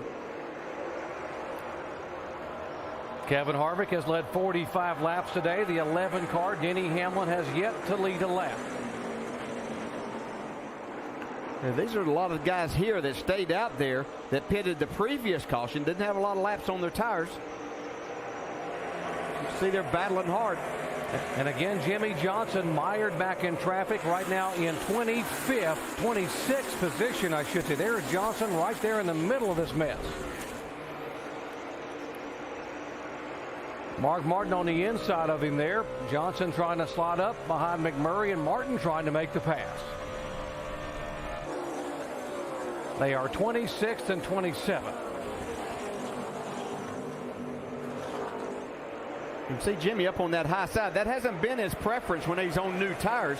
He makes it work right there to get back by Mark Martin. Comes Tony Stewart down on the inside. See Mark pulling down on the bottom of the racetrack, trying to take that bottom line in behind Scott Speed.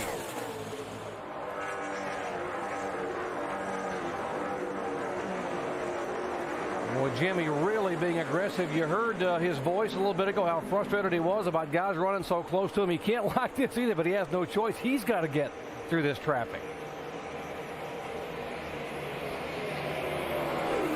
Boy, what about the point standings as of right now? Look at this. Look at Jeff Gordon, a tie with Mark Martin right now for second position because Gordon is running 7th. You see where Martin and Johnson are running back outside the top 20. Yeah, how about Denny Hamlin up there to 5th? 3 DNFs in the chase and still being able to do that. Here comes that 24 car. We told you Jeff Gordon has never won at Homestead Miami Speedway. Only track in NASCAR Sprint Cup that he has not won a race at.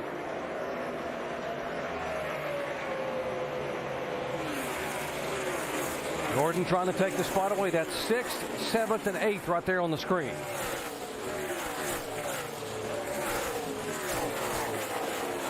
Now, if he can get by Newman, he would assume second right now in the points race.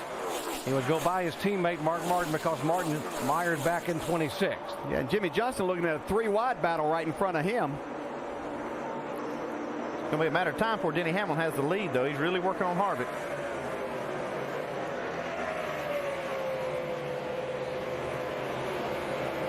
Left side of your screen, Gordon now trying to go downstairs, and he's got there 3 wide there as Casey King goes in the middle and takes both those spots away. Let's say, excuse me, gentlemen, I'm going through. Right side of your screen, Kevin Harvick. We told you it had been almost 2 years since Kevin Harvick has won a race. The Daytona 500, the season opener of 2007.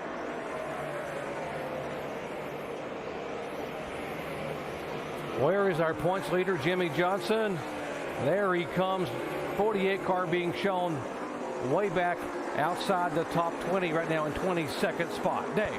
That's basically, he hasn't moved since that restart where he started 23rd, Doc. And believe me, they were 3 wide from that first lap into turn 1. Nervous moments for his crew right now as they wait. And Chad Knaus, his crew chief, apologized to Jimmy, saying, man, I didn't know so many guys were going to stay out, but we'll be all right. Jimmy said, it is what it is. We'll make it work.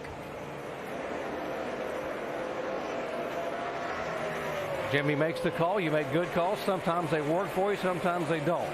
That's just the way it is. And that was just one of those calls right there at that cutoff when most people would kind of decide to pit, but if they'd run a few more laps. But a lot of cars did stay out there and kind of puts them in a bad spot. See, Jeff Gordon had been battling Ryan Newman there and trying to make that inside work, but Sam Hornish actually goes around Gordon now as he wants to get back to the top side of the track.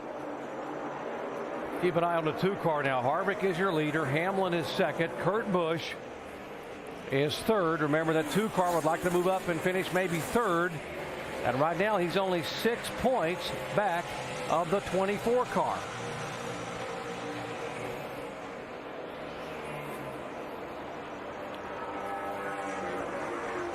Here comes the 9 car of Casey Kane, a former pole sitter here back when he was driving the car prepared by Ray Evernham. That's historically, Casey and Kenny have had a good setup on races that go from day to night. They've run really well at Charlotte, at California, at Atlanta, places like that. So you can see the track is starting to come to their setup a little bit, and Casey's moving forward. That's a great observation, Ray, because that is one of the things this team has done so well is doing that, is going from the day to night. And when it comes nighttime, that 9 car comes alive. And as you know, Andy, whatever they do with shocks or tire pressure or whatever he feels in that track, he really likes. I think Kurt Busch really likes what's going on with his Dodge right now as well as he goes to the outside and is trying to reel in Denny Hamlin for second position. Yeah, I think we saw Kurt Busch's car get really good at Texas whenever it got to be darker times. The track really cooled off also. Dave?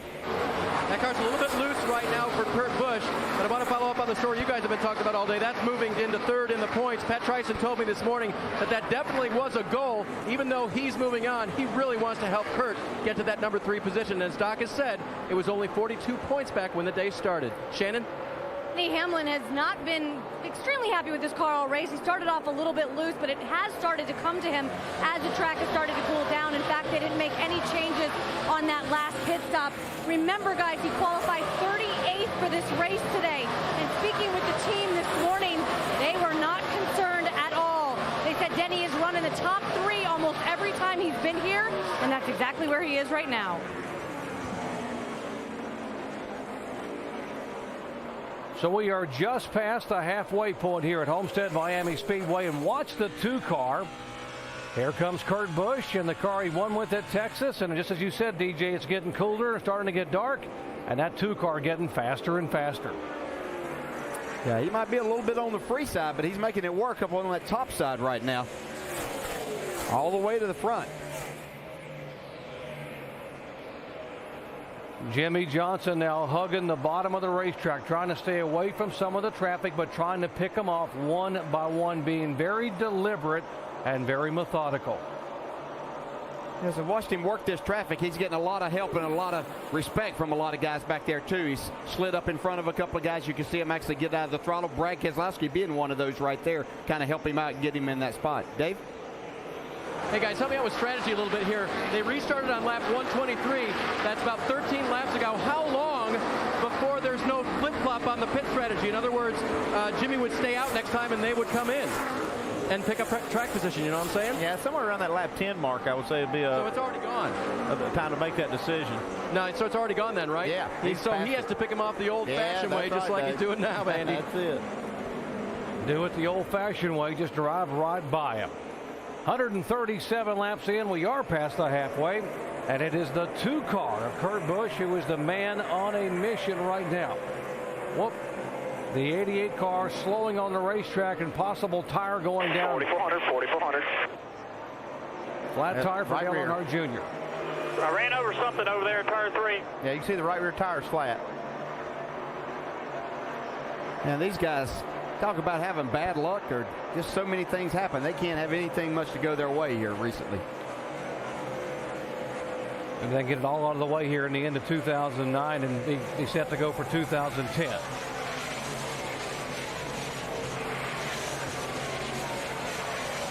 Dale Earnhardt Jr. will get 4 tires and lose some valuable laps here under green. Up front, it is Kurt Busch, former winner at Homestead Miami Speedway. He won a championship here back in 2004. He won't win a title today, but leading these laps, he may move up in the final chase standings. You're watching ESPN on ABC.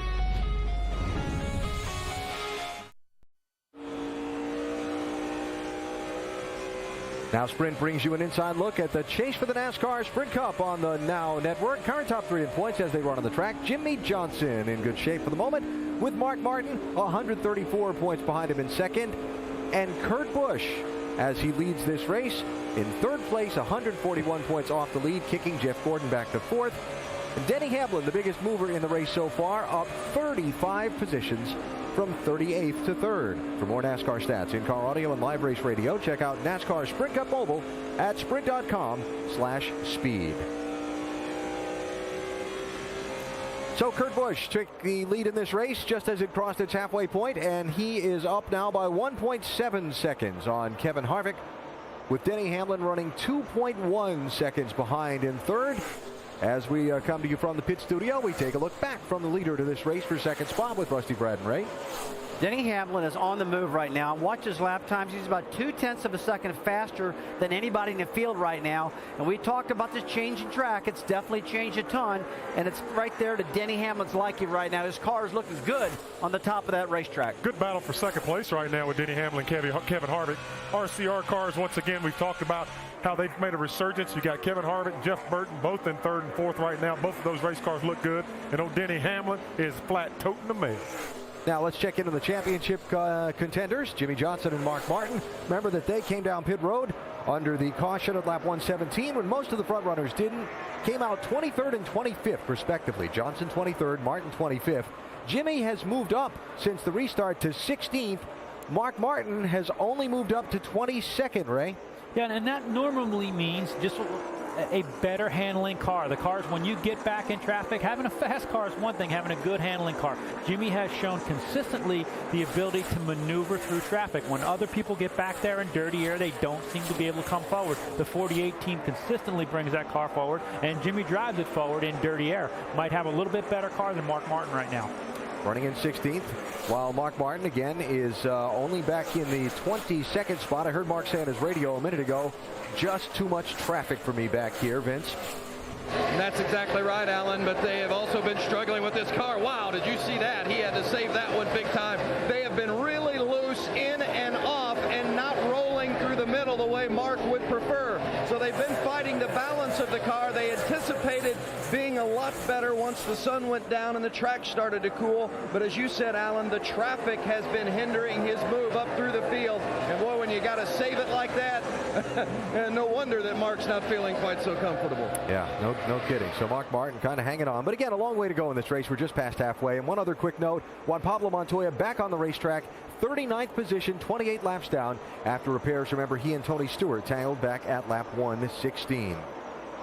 So Jimmie Johnson doing what he has to do right now. He's up to 16th position while his rival for the title is behind him. We've got 119 laps to go to possible history if Johnson can clinch his 4th consecutive Sprint Cup Series championship. We'll return to Homestead after this message and a word from our ABC stations. Faith is powerful.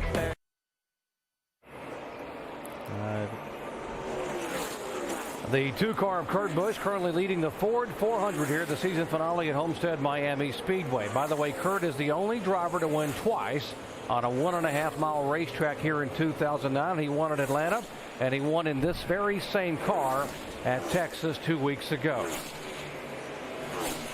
A lot of things to be decided today. How about a championship? How about a Rookie of the Year award? And it's got to believe it's going to go to this young man right here, 19-year-old Joey Logano, who became the youngest winner in NASCAR history at 19 years, 1 month, and 4 days. Let's take a look at our Aflac trivia question. Who is the only NASCAR Sprint Cup Series rookie to ever win a race here at Homestead Miami Speedway? Well, the guy spinning sideways, Tony Stewart, back in 1999 did it, and he spins and comes down across the racetrack and nudges the pit wall. He's a good driver. Could have had a little help right there. I say he had a lot of help. I saw that one coming for about 5 laps. Now NASCAR had just warned both of these teams, the 42 and the 14. As far as they was concerned, it should be over. And I guess someone didn't get the message. I think now, as far as Montoya, well, they warned the crew chiefs. It might be over. Get the bumper bar and limit this time. I think it might be over now. Oh, yeah. Looks like Montoya was on a mission to settle the score.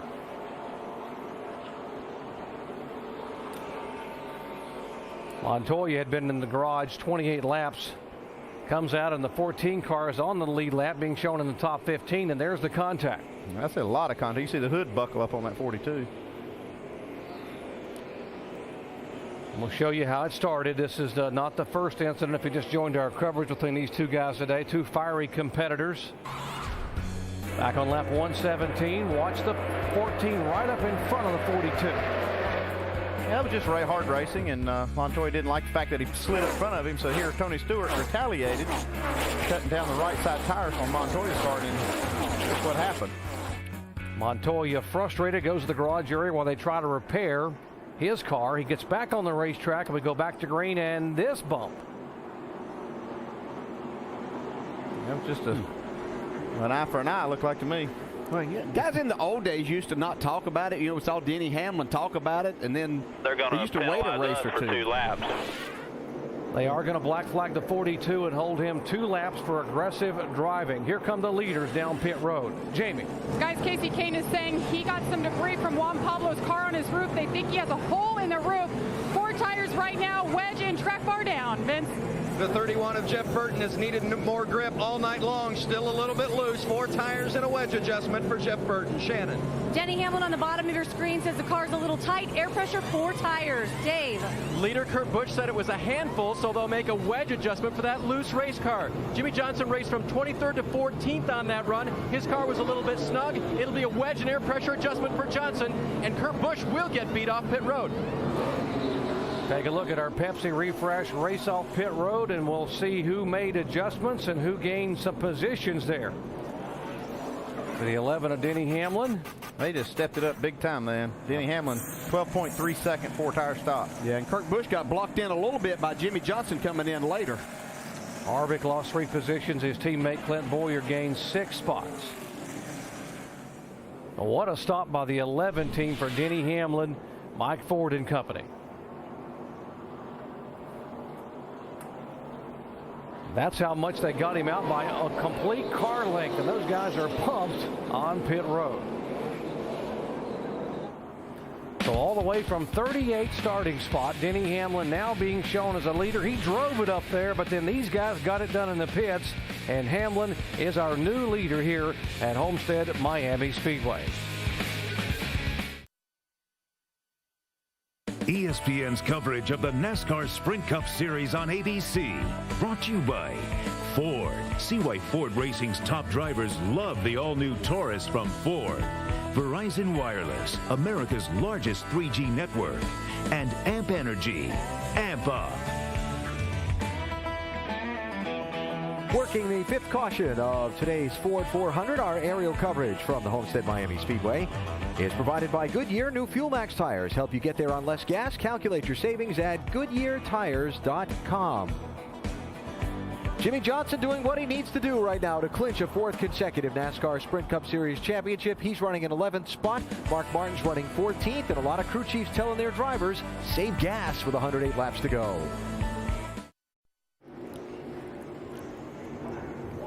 Getting set for the restart here in the Ford 400 at Homestead Miami Speedway. We might mention Dale Earnhardt Jr., the 88 car, was a wave around. Now he is back on the lead lap. And the 20 car of Joey Logano has been on and off pit road to repair an end plate on the wing of his car. He is still on the lead lap. Denny Hamlin, our leader. Kurt Busch in second spot. And look at this three-wide battle. Kyle Busch right there beside Jeff Gordon. Whoa, there comes Harvick, and there is Casey K. That was razor thin right there for Kyle Busch to slide up. And here's the 48 and 77. Remember, they got together off turn 2 at Texas. Oh, that was a close call right there. This time it's almost Jimmy that goes up and gets into the 77 of Hornish. And they are 9th and 10th, by the way. Hey, Jimmy's looking at this. Why can't this be easier? Man, there's a lot of action around this 48. Harvick and Gordon.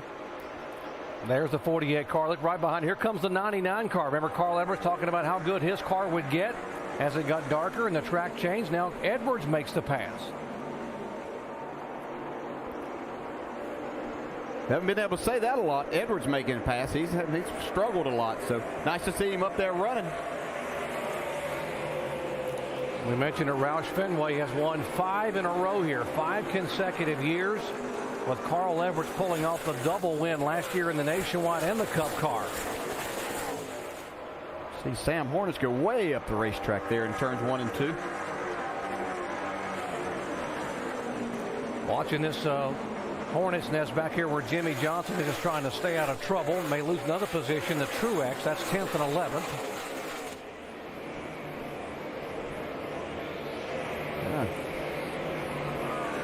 Jimmy able to make a nice run off the bottom of the racetrack there. See if he can make that work down here in 1 and 2 and get by Clint Boyer and Casey Kane. Casey fighting back hard, though. Casey coming back on the outside. We might mention David Reagan just on and off pit road a moment ago. He had a tire rub. They had to come in and pull the fender out on his Ford. Now, while you watch this battle, I'll remind you, Denny Hamlin is the leader. Kurt Busch second. Jeff Burton third. Kyle Busch. Jeff Gordon. Then Harvick. Then this group back here. There's the 2 and the 31. Second and third. We see Jeff Burton really wheeling that car. I can see that steering turn to the right through the middle of the corner, but look how fast he gets up off the corner. We talk about the performance Jeff Burton put in at Phoenix last week when he was driving the car literally sideways coming up off the corner. And Jeff was talking about he learned that's how you got to drive these cars if they're going to be fast. Well, he said, you know, he just found out that he can make it feel comfortable and the car doesn't go as fast, or he can just work hard as a driver, and this is the kind of things results that you get from that. So yeah, it's not as easy. These cars are more difficult to drive. He's learning to do that now. Dave? Kurt Busch during practice on Saturday had lack of overall grip. They've been searching for that tonight as well.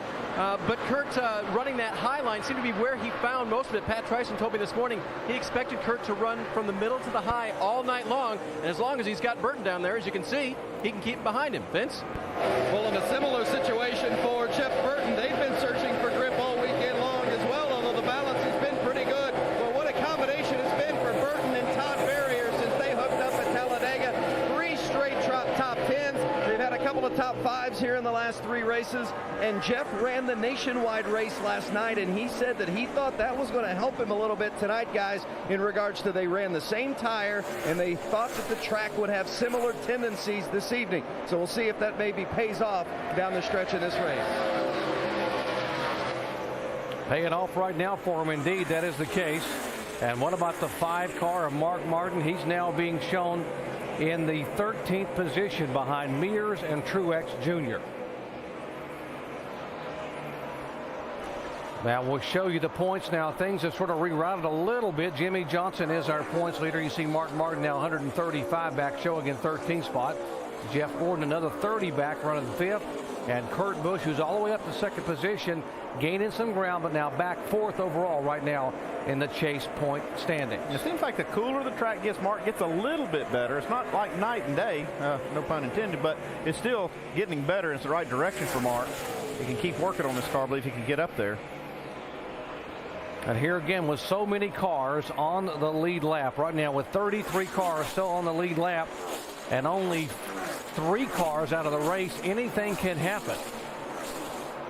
There's Jimmie Johnson you saw a moment ago.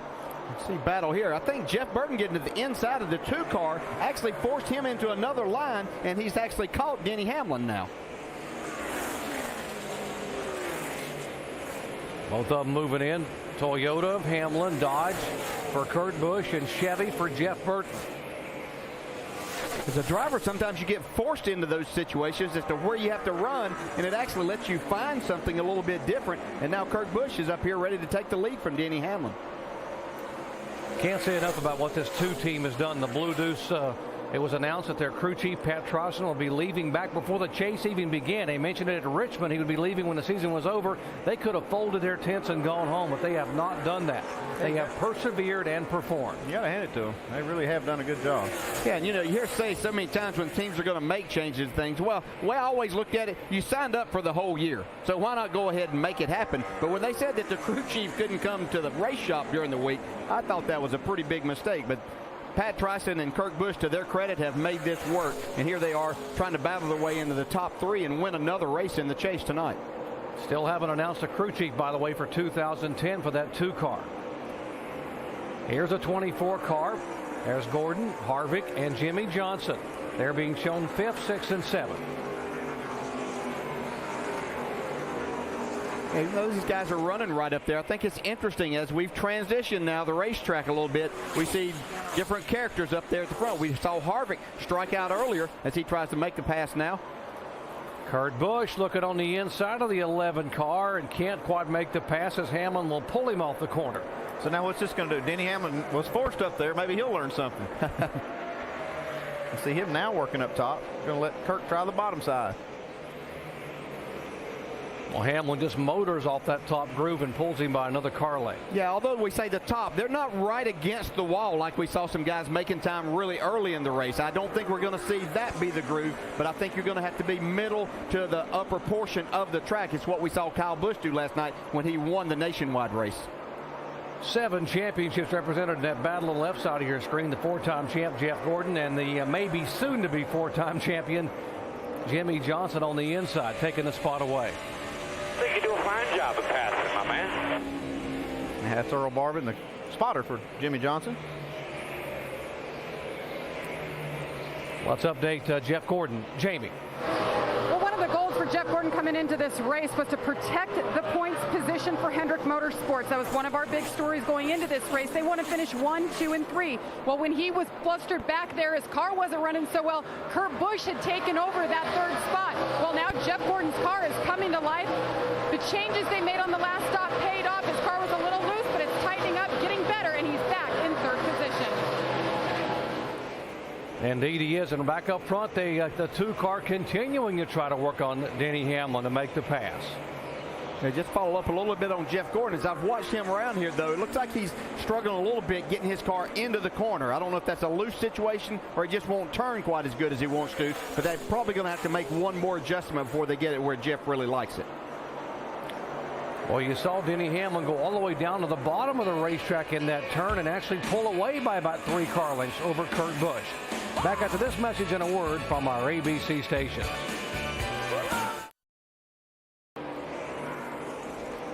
Kurt Busch just taking over the lead here in the Ford 400, lap 181 of 267 in the books.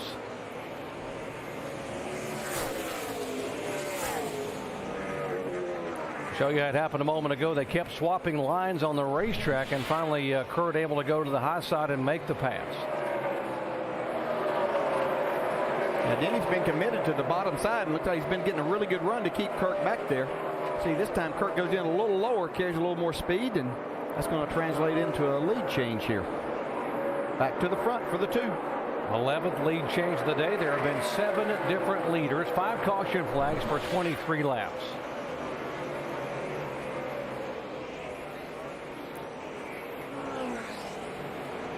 Now, you heard earlier Ray Evernham talking about he saw a hole in the top of the 9 car of Casey Kane. And the crew was talking about some debris, a brake rotor that may have hit the top of the car. There's a hole right there in the middle of the 9 in the roof of Casey Kane's Dodge. Speculation was it might have been a brake rotor, and indeed it was. Now watch the circle. That's the part of the brake rotor that had come off of between when the contact between the 42 and the 14 took place. You see right there, that contact from the wall just split that brake rotor, and there's a piece of it bouncing on the track. And right there, you see it hit the roof of the 9 car. Like a giant can opener, just peeled open the sheet metal. Why don't we go down to explain? Let's go down to Tim Brewer in the Craftsman Tech Garage. Thanks, Jerry. The brake rotor right inside this area right here. But what happens on impact? When the wheel hits the wall, it basically collapses. When it collapses, it breaks the rotor right here inside of here. You wonder where that big piece is at? The little pieces, they're still out on the racetrack. And as far as some of the flat tires, you can't find all the parts and pieces on the racetrack. You know, the workers work really hard, but when you got fragments of cast iron laying on the racetrack, that's what punctures these rubber tires. And Tim, thank you. That's a big piece of shrapnel. Just cut a hole in the top of that roof, and it might have been what got Dale Earnhardt Jr.'s tire like a lap or 2 later. Yeah, and on top of that, Jerry, you know, that's where NASCAR does a really good job. The windshields, the front windshields in these cars are actually 1/4-inch Lexan, almost bulletproof, and that is exactly why, because of things like that happening, it protects the drivers against that piece of debris coming through the windshield. Exactly right. They want to make sure these drivers are safe. In fact, the crew was looking for that debris in the car when they made the pit. They thought it was inside the car. It had come through the roof in the car, but we saw that replay, it did not. Jeff Burton now taking the 2nd spot away from Denny Hamlin as he will now get up there and see if he can run down Kurt Busch. So it is Busch the leader, Burton in 2nd, Hamlin 3rd, Kyle Busch 4th, and Jimmy Johnson is 5th.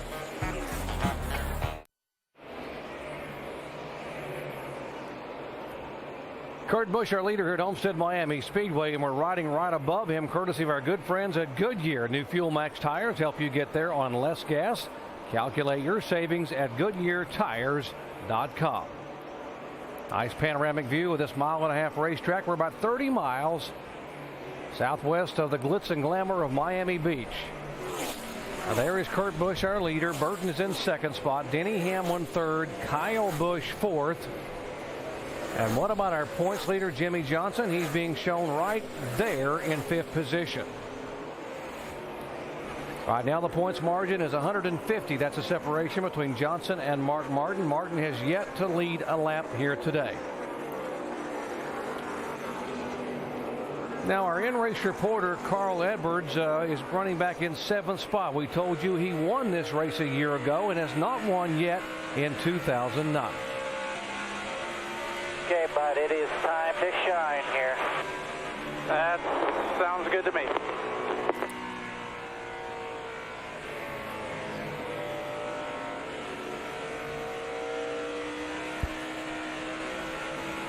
See, he's sawing that wheel. They were talking about how this car would probably come to him as it got darker and the track changed, and indeed, DJ, it has got... Blowing ahead on the bottom of the 34.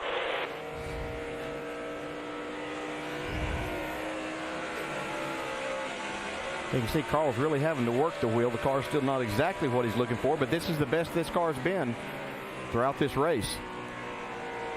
They took that gamble there early in the race to try to get 2 tires. It did not work out at all. You got an opportunity to get them off of there and get 4. You can see right, that's a great shot. Got a spin at 2, yellows out, wreck and turn 2. Wreck and turn 2, just get it slowed down. Got the 7 setting crossways on exit. You heard it from his spotter first there. Robbie Gordon's Toyota has come around and will bring out caution now for the 6th time tonight. Left side, boys.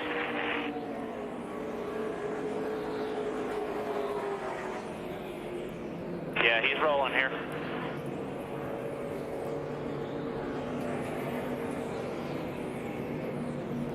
Lost it. Up in the high groove. Heard Robbie say he just lost it up in the high groove. Looking down from the Goodyear blimp, we'll watch Robbie's car come around. Man, it looks slick up there. Yeah, it's just a fast part of the racetrack. You're back in the gas. See if he gets a little damage right here. Yeah, it does get into the wall a little bit, a little left side damage. Tried to keep it off the wall, and it just turned right back up, and Eric Darnell just gets by, and he smacks the outside wall. Robbie Gordon just fresh back from running the Baja 1000. He did not practice or qualify the car. They had Matt Crafton in the car. Now, how close are the owner points? We saw the 34 car wreck earlier. That was John Andretti. There's how close they are. You want to be in the top 35 to be guaranteed a starting spot for the first 5 races in 2010. It looks like that 34 car, Bob Jenkins, is pretty well secured in that spot right now. Robbie Gordon on pit road, and you see the pace car out picking up Kurt Busch as our leader. Jeff Burton in second spot. Burton has yet to lead a lap today, running second. Hamlin third. Kyle Busch and Jimmy Johnson is being shown in 5th position. By the way, Mark Martin is back in 15th spot. He has not led a lap today yet either.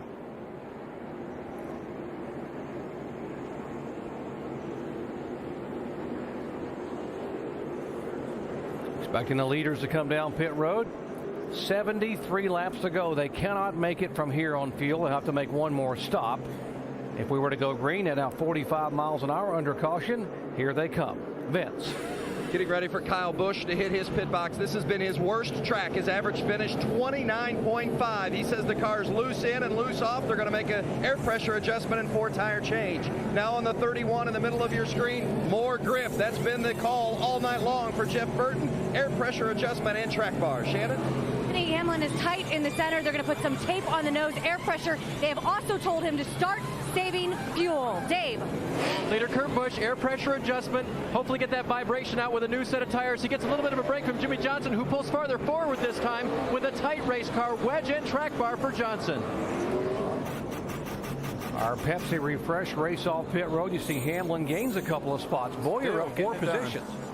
I tell you, Denny Hamlin's crew is really getting it done. So is Clint Boyer's. You see Johnson lost 4 spots. Yeah, I think those guys just been extremely careful there. So one thing that could really bite them. We heard Ray Evernham talk about that earlier. And again, the guys in the 11 team really getting it done, and they know when they've got a good stop going because they can see no one else coming, and their guy is headed off of pit road. Working caution for the 6th time out here in the Ford 400 at Homestead Miami Speedway, the season finale for the NASCAR Sprint Cup Series. The 7 car, Robbie Gordon bringing out the caution. Leaders have been on and off pit road. A break for the 2 car had a vibration. It just reported a vibration. He came in, was able to make a tire change, Kurt Busch. And you heard him telling the 11 car, Denny Hamlin, to save fuel. Why would they tell him that? Because last year in this race, he was very, very good and had to pit with just a few laps to go because they couldn't get the fuel mileage they wanted to get. Now, they shouldn't be able to make it, though, right now. They should not be able to. I mean, that's kind of surprising that they would say that they think they could go 70 laps here. But we've seen stranger things. Now, here's the 88 car, DJ. Explain what happened to him on pit road here a moment ago. Well, he'd just gone on to pit road, and he was on the access road when the caution actually came out. So he had his tires and everything. They gave him the lap, which would, the way he was 2 laps down. He would have been in front to be able to get the wave around as these other cars would have been pitting. And so now that's what's happening here. He's actually getting the wave around right here, which is going to get him back on the lead lap, which is the way it should have been. So that will put now 32 cars on the lead lap. 70 laps to go. They should not be able to make it on fuel. Last year it was Carl Edwards who ran 66 laps and was just nursing his car home the last 3 or 4 laps about half throttle to make it to the checkered flag. But most everyone ran out on lap 62 or 63. Pace car pulls away. Denny Hamlin the leader. Jeff Burton is second. Kyle Busch, Kurt Busch, the Busch brothers third and fourth. Bowyer fifth, and Jeff Gordon is sixth. Jimmie Johnson back in ninth.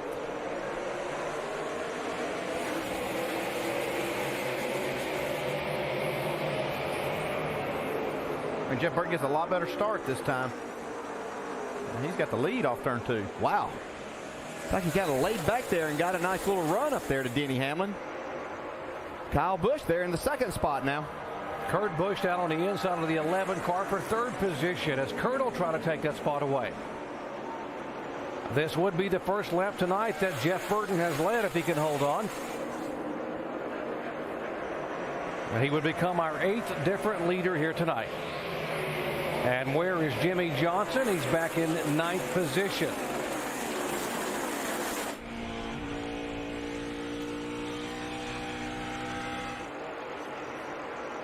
Johnson moving by wall, gaggle of cars. There's a 99 of Carl Edwards. The 07 of Mears is there. You see Mark Martin right in front of this group. Yeah, and Carl Edwards just gave Mark Martin a big break. He had a run up on the outside of Mark, but it looked like Mark was sliding up, and Carl just backed out of the gas.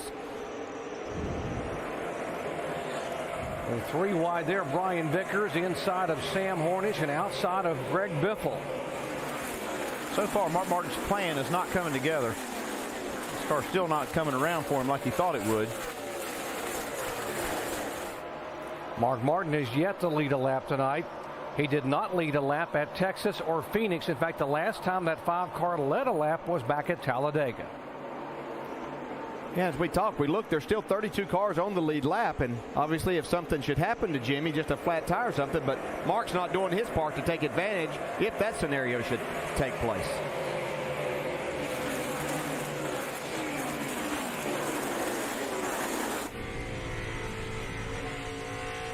Greg Biffle back in behind the 07 and the 5 of Martin as they're being shown 15, 16, 17. Jimmie Johnson going downstairs inside of the 24 car. Still 3 wide. Still 3 wide. Oh, Jimmy. And the 29 car now moving right in on the back of Jimmie Johnson. Kevin Harvick be 4 wide here in a second. Yeah, and that's about the worst scenario you'd want in a 3 wide situation. Then a guy gets right on your bumper to loosen you up even more.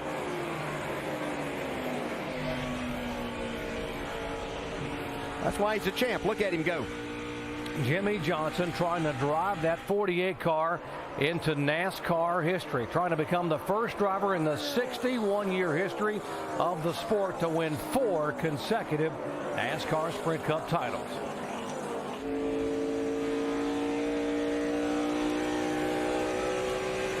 See Martin Truex up there. He's in 6th. See Jeff Gordon back in 7th. Johnson and Kane are there 8th and 9th. Harvick now going by Casey Kane. These guys racing 3 wide, almost 4 wide right here. Jimmy's glad he's put that in his rearview mirror.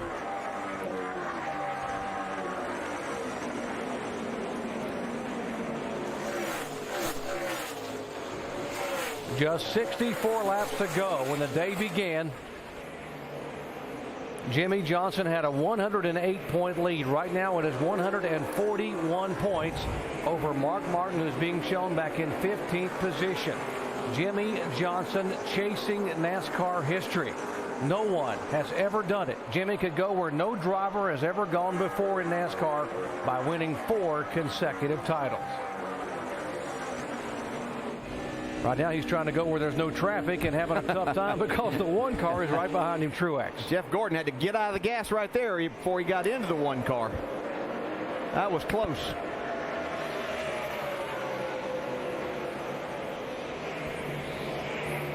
Again, Jeff Burton is your leader. Kyle Busch and Kurt Busch running 2nd and 3rd. Hamlin 4th, Bowyer 5th, and then there is Burton going by. Burton's driven away. I'm sorry, Jerry, but Burton's driven away to over 2-second lead. Yeah, once he got there, he just pulled off and left him. This is the battle we're watching on the racetrack for 6th position. This is a race that have a lot of people, a lot of different things, a lot of guys glad that the season's kind of over with as we see battle with the Busch brothers right here for a second spot. But you got the RCR guys that wishing this season would continue on, or we could start 2010 here in about 2 weeks. Remember, these two guys at Texas, these two Busch brothers led all but 13 laps at Texas Motor Speedway. Kyle dominated, leading over 250 laps, but because of having to pit for fuel, running out of gas actually, with 2.5 laps to go, it was Kurt that won the race.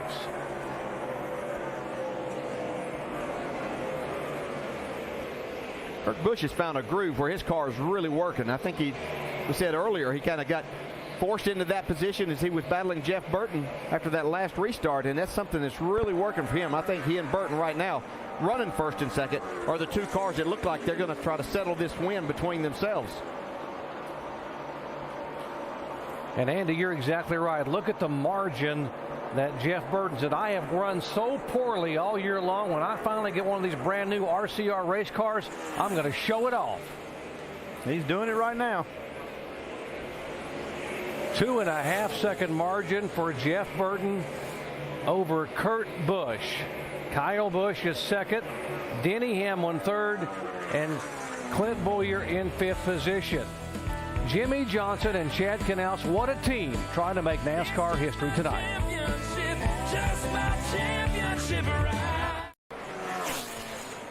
There are less than 100 miles remaining in the 2009 NASCAR Sprint Cup Series season. And Jeff Burton is out in front of second place Kurt Busch by 2.8 seconds with now 53 laps to go at the Homestead Miami Speedway. Jimmie Johnson running solidly in 5th position, while his championship rival on this day, Mark Martin, runs back in 15th position.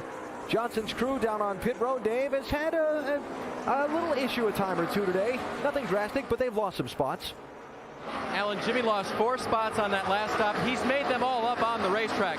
But Chad Knaus, as he always does, came down to let the crew know he was behind them. Mike Lingerfeld, the front tire changer, was working on his gun right afterwards. Chad said, good job, hang in there, and get it done next time. Jimmy came on the radio, said, I need you guys for the final stop. Now, Mike Lingerfeld is an interesting story on this front tire changer for the 48. He joined the team last year, and when he did so, he told me I should not be here because of the injury I suffered in the 2000 Daytona 500. He broke his left femur. That's the big bone. And Mike came back after 8 months of rehab to get a championship with Tony Stewart, and then to submit his resume here when things were right with his contract, and Chad Knaus was looking for a front tire changer last year. He was the champion front tire changer last year, and on this final stop, Jimmie Johnson needs him to be a champion again. Dave, thank you. And looking at some of the numbers, this race went back green with 69 laps to go, and Ray's got his handy-dandy statistical caution analysis histories out. What are we looking at? Oh, boy, you guys, I don't know. Oh, it said, hey, whoa. Caution's out. It says the caution's going to come out right now. What he was going to tell us is that there's a near sure thing to have a caution somewhere in the final 10 laps of this race. Yeah, it looks like still an 85% chance that between lap 250 and lap 260 there's going to be a caution. 85%. 85%. That's not what I see on that paper. I see 100. Nothing 100, baby. So that big lead Jeff Burton had, gone. We're inside the fuel window now where everybody can make it to the finish, right? Got 51 laps to go, now 50 laps to go here. And we have set up for the money stop. Right now it's 4 tires, fill it full of fuel, get your best adjustment on your car, and hope that it works to get you to the end of the race. And Mark Martin better pull something out right now to get his car hooked up, because right now it has not been good all day long. It's been a big surprise to me. That's a big opportunity for Jeff Burton's crew, too. This whole RCR group, all these guys have run well, but if he can get on and off pit road and get out first, he's fast enough to stay out front. Could be a great day for Jeff Burton and RCR. Caution, a big break for Tony Stewart. He's going to get the free pass and come back around onto the lead lap. Also a big break for Dale Earnhardt Jr. Remember, he got the wave around. He's going to get a chance to get back on equal tires and fuel with the rest of these guys now. And we will see how big a break it is for Jeff Burton or Kurt Busch or Jimmie Johnson or any of these other guys up the front now. And pressure's on these pit crews to get it done. So they're going to stop with 49 laps to go. Top 5, Jeff Burton, Kurt Busch, Kyle Busch, Denny Hamlin, Jimmie Johnson, Mark Martin's back in 15th place. Do they try something just to get some track position? We will see. Vince, here they come. Well, the 18 of Kyle Busch, remember he says this is a track he's not good at, but he won the nationwide race last night. He's having an outstanding run today. Says the car is loose in and loose off. That's been the predominant complaint from Kyle in the 18. They've been massaging the car all day long. Dave Rogers has done a nice job. 4 tire change and air pressure adjustment and a chassis adjustment. Now the 31 in the middle of your screen, need more grip. Well, we've heard that all night from the 31, an air pressure adjustment and 4 tires for the 31, Shannon. 11 crew have been getting it done on pit road. Free on exit for Denny Hamlin. Air pressure 4 tires. Dave. Car's too loose for second place Kurt Busch. He takes 2 tires and he's gone. Jimmie Johnson says his car needs to be freed up in the center just a little bit. That'll be a wedge adjustment. Let's see if they can be solid and keep their position. It looks like they're going to lose a couple spots, guys. Wow. How about that? Jeff Burton going to be back 4th on the racetrack. Ray, how about that 2-tire call? I don't think it's the right thing. You know, the track seems pretty abrasive. We're looking at least a 30 or 40 lap run, I think. I just don't think 2 tires are going to be the way to go. We saw Carl Edwards try it early, and it didn't work for him at all. In fact, he couldn't get back in the pittery quick enough. So I have no idea why they've done the 2-tire deal on the 2 car, but it didn't work for Carl Edwards. I don't know why it would work for the 2 car. Really wanted Jeff Burton to get a just a great pit stop there. We kind of suspected you guys might be a little rusty from being in this position, but boy, he's got a tough road to hoe being back there in 19th. So, Doc, what do you guys think? Well, a gutsy call. I agree with you guys. I don't know how in the world that 2 is going to make that work on 2 tires. Just too many laps to go. Why don't we visit with our in-race reporter, Carl Edwards, the 99 car now being shown in 7th spot. Hey, Carl, Dale Jarrett, you have a copy? Got you, Dale. Well, you made any adjustments that make you think you can get that thing at least up in the top 5 here? I believe the rotation of the Earth has helped us the most. The cooler temperatures here are good, so this thing's fast. We had a little trouble on pit road, but then the guys had a good stop here. I think on this long run we might have something for them. It was real good the previous long run. Are these restarts as exciting from the cockpit of that race car as they are watching it here? They're pretty wild. They're pretty wild. So, we'll see what happens here. Anything can still happen. There's a lot.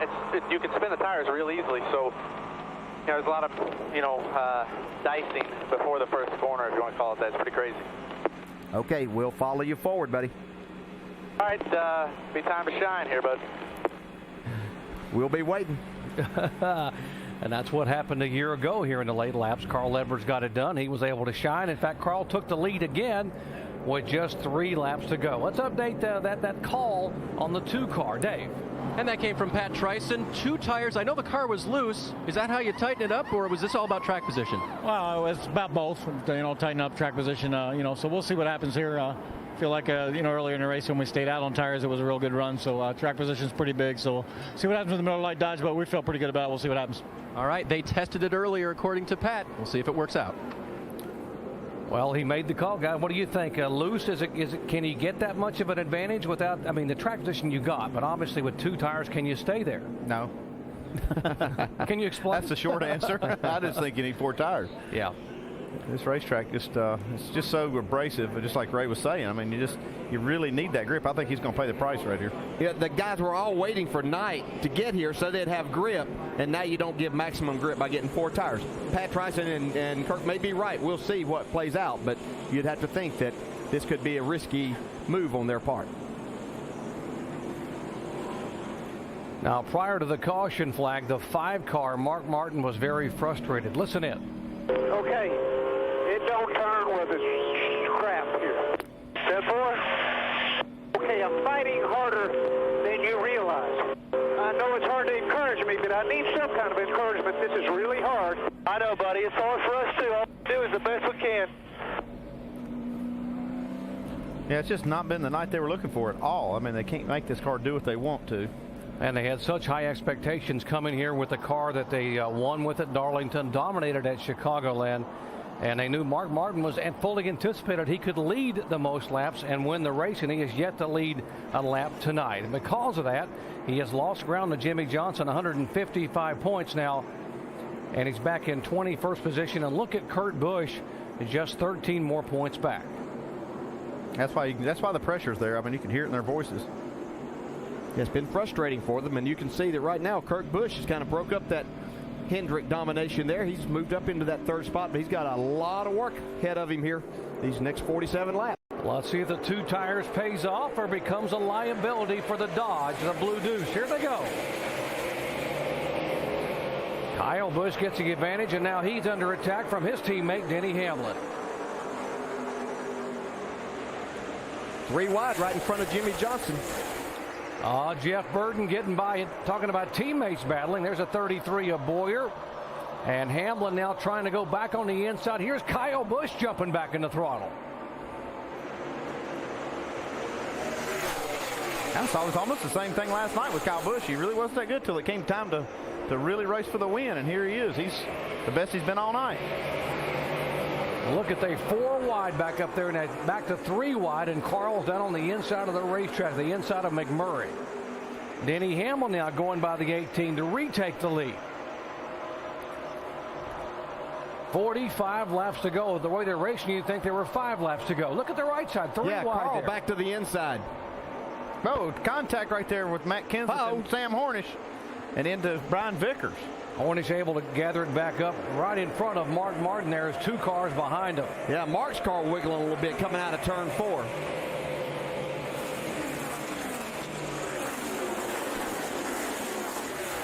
Remember, Dale Earnhardt Jr. got that wave around, got back on the lead lap. Now he's moving in behind the 16 car, trying to move back up. He's being shown in 19th position.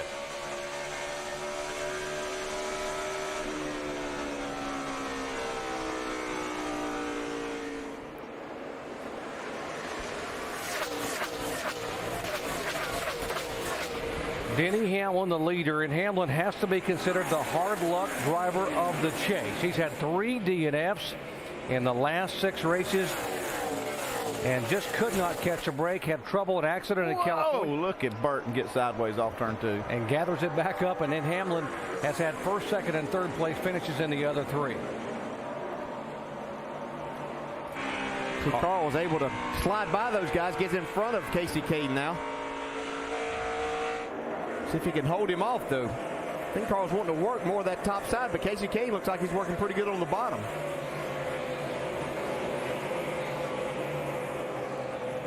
$29,248 right side of your screen. Harvick, Kurt Busch, and Jimmy Johnson. That's 5th, 6th, and 7th.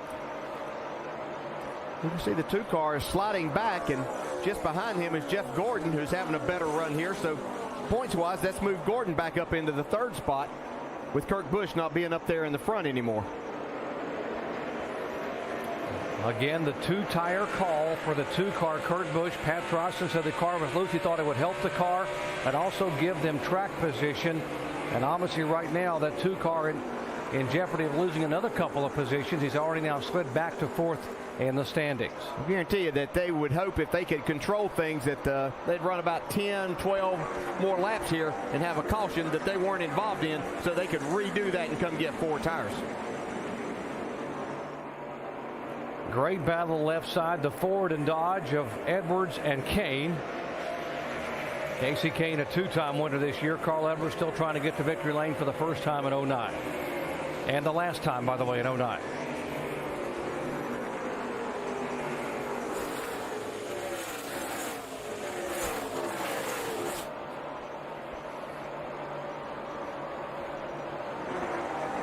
Carl Edwards, by the way, finished 2nd last night in the NASCAR Nationwide Series race and 2nd in the point standings.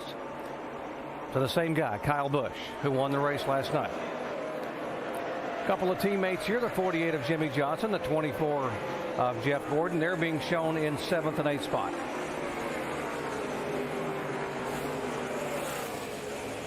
Kurt Busch, he started out the leader there on those 2 tires and dropped back to 5th spot. But now it looks like he's kind of stabilized, and he's really kind of coming back up to Clint Boyer. Kevin Harvick was fighting really hard to try to get by Kurt Busch and not able to do it. And now it looks like it's kind of turned the other way a little bit for Kurt Busch. Looks like Jeff Gordon has got the message, too, that he needs to get up there and be able to stay near that 2-car or pass him to be able to protect his points position. And that's probably a position there that Jimmy Johnson didn't mind giving, knowing that it was benefiting Jeff Gordon there, too, and not hampering his championship efforts at all. Just 28 points now separating Gordon and Kurt Busch and 2 positions on the racetrack.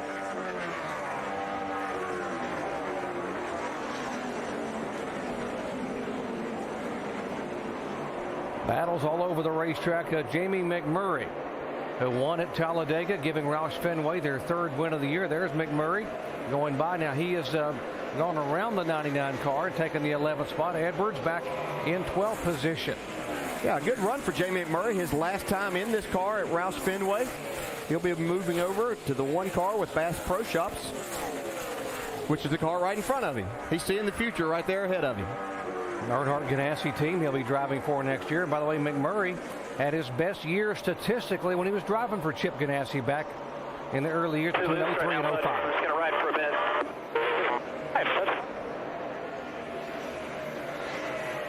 Here, Jimmy saying he was just a little bit too loose right now. He was going to ride.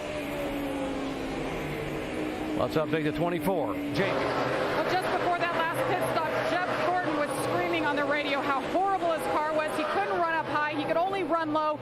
They fixed him up, made a wedge adjustment, and Steve Letarte, his crew chief, came on the radio and said, we have to finish top 3 in points, and in order to do that, you must finish 6th, and Jeff Gordon has gone forward. Dave? Jamie, just to replay a little bit of that radio, Jimmy did say, I'm just riding right now where I am. And his crew chief, Chad, said, that's okay. And certainly that is okay right now. Where they are, they would win this championship. So riding is okay, but it's not over yet. Indeed, it is not over yet. Too many cars still on the lead lap. Still 33 cars on the lead lap. Whoa! Things like that going on, Dwight. Goodness. 3 wide. What a move by Carl Edwards on the high side.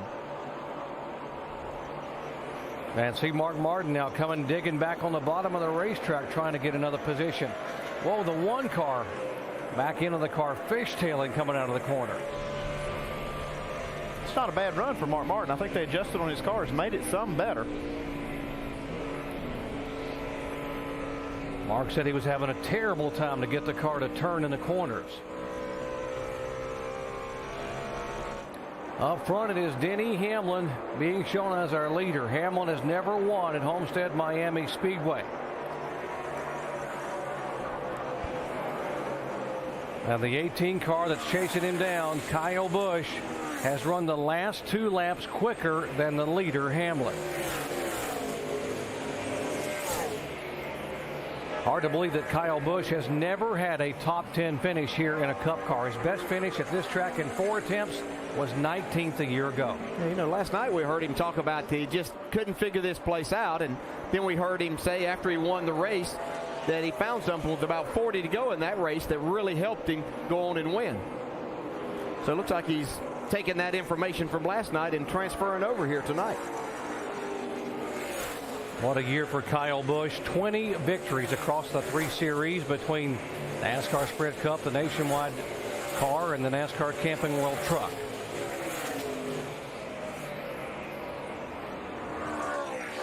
Clint Bowyer now seeing in his mirror that he's that the Hendrick boys are coming after him. Gordon and Johnson back in 7th and 8th. Mark Martin and Truex been really going at it. Look how Truex runs that high line.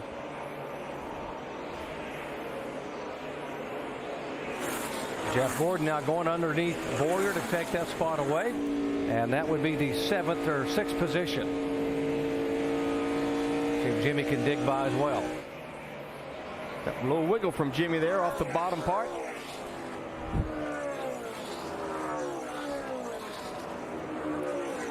See Bowyer go to the inside. Jimmy was a little unhappy with Clint Bowyer earlier in this race. Felt like that maybe he was hampering his move forward as they raced a little bit. Let's see if he's able to get back by Clint. Carl Edwards has now driven that car into the top 10 in 10th position. Let's ride along with our in-race reporter, Carl Edwards. Okay, it's time to shine if you want, buddy. 10-4. Well, Dale, we've been talking all year about doing this, so I'm going to give you a lap just like I give Bob here. A little tight right there. Coming to the line here, and I'm watching the 44, seeing where he's running. Manana just a little bit lower than him. Right here, you got to delicately get back to the gas, and it gets a little bit loose off of turn 2 here. Right out to the wall.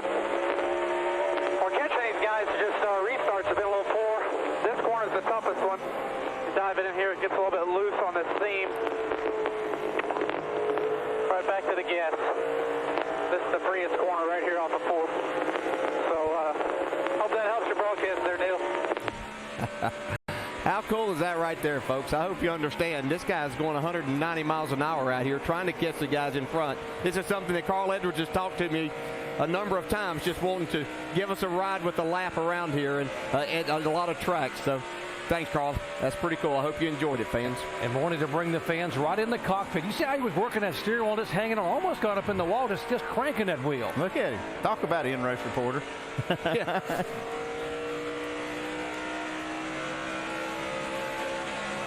27 laps to go here at Homestead Miami Speedway. NASCAR Sprint Cup Series season finale. Denny Hamlin has already had a career high 3 wins in 2009. He won at Pocono, Richmond, and Martinsville. This is the car he won with at Pocono and Martinsville, and trying to go to victory lane for the first time at Homestead Miami Speedway. Kyle Busch is second, Jeff Burton third, Kurt Busch fourth, and Kevin Harvick now being shown in 5th position.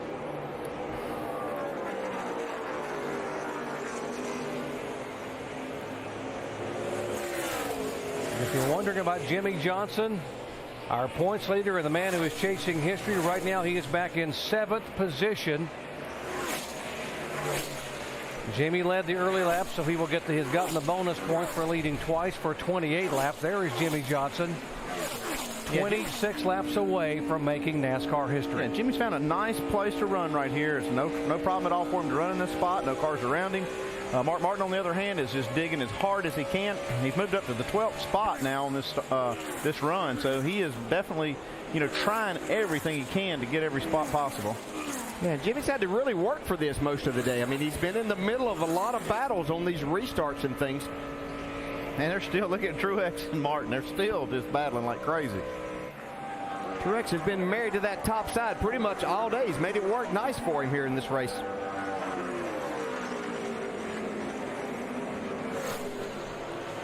Like he just the back of his car just inches off that wall. Whoa, man, look at that. You don't think Mark Martin's driving hard?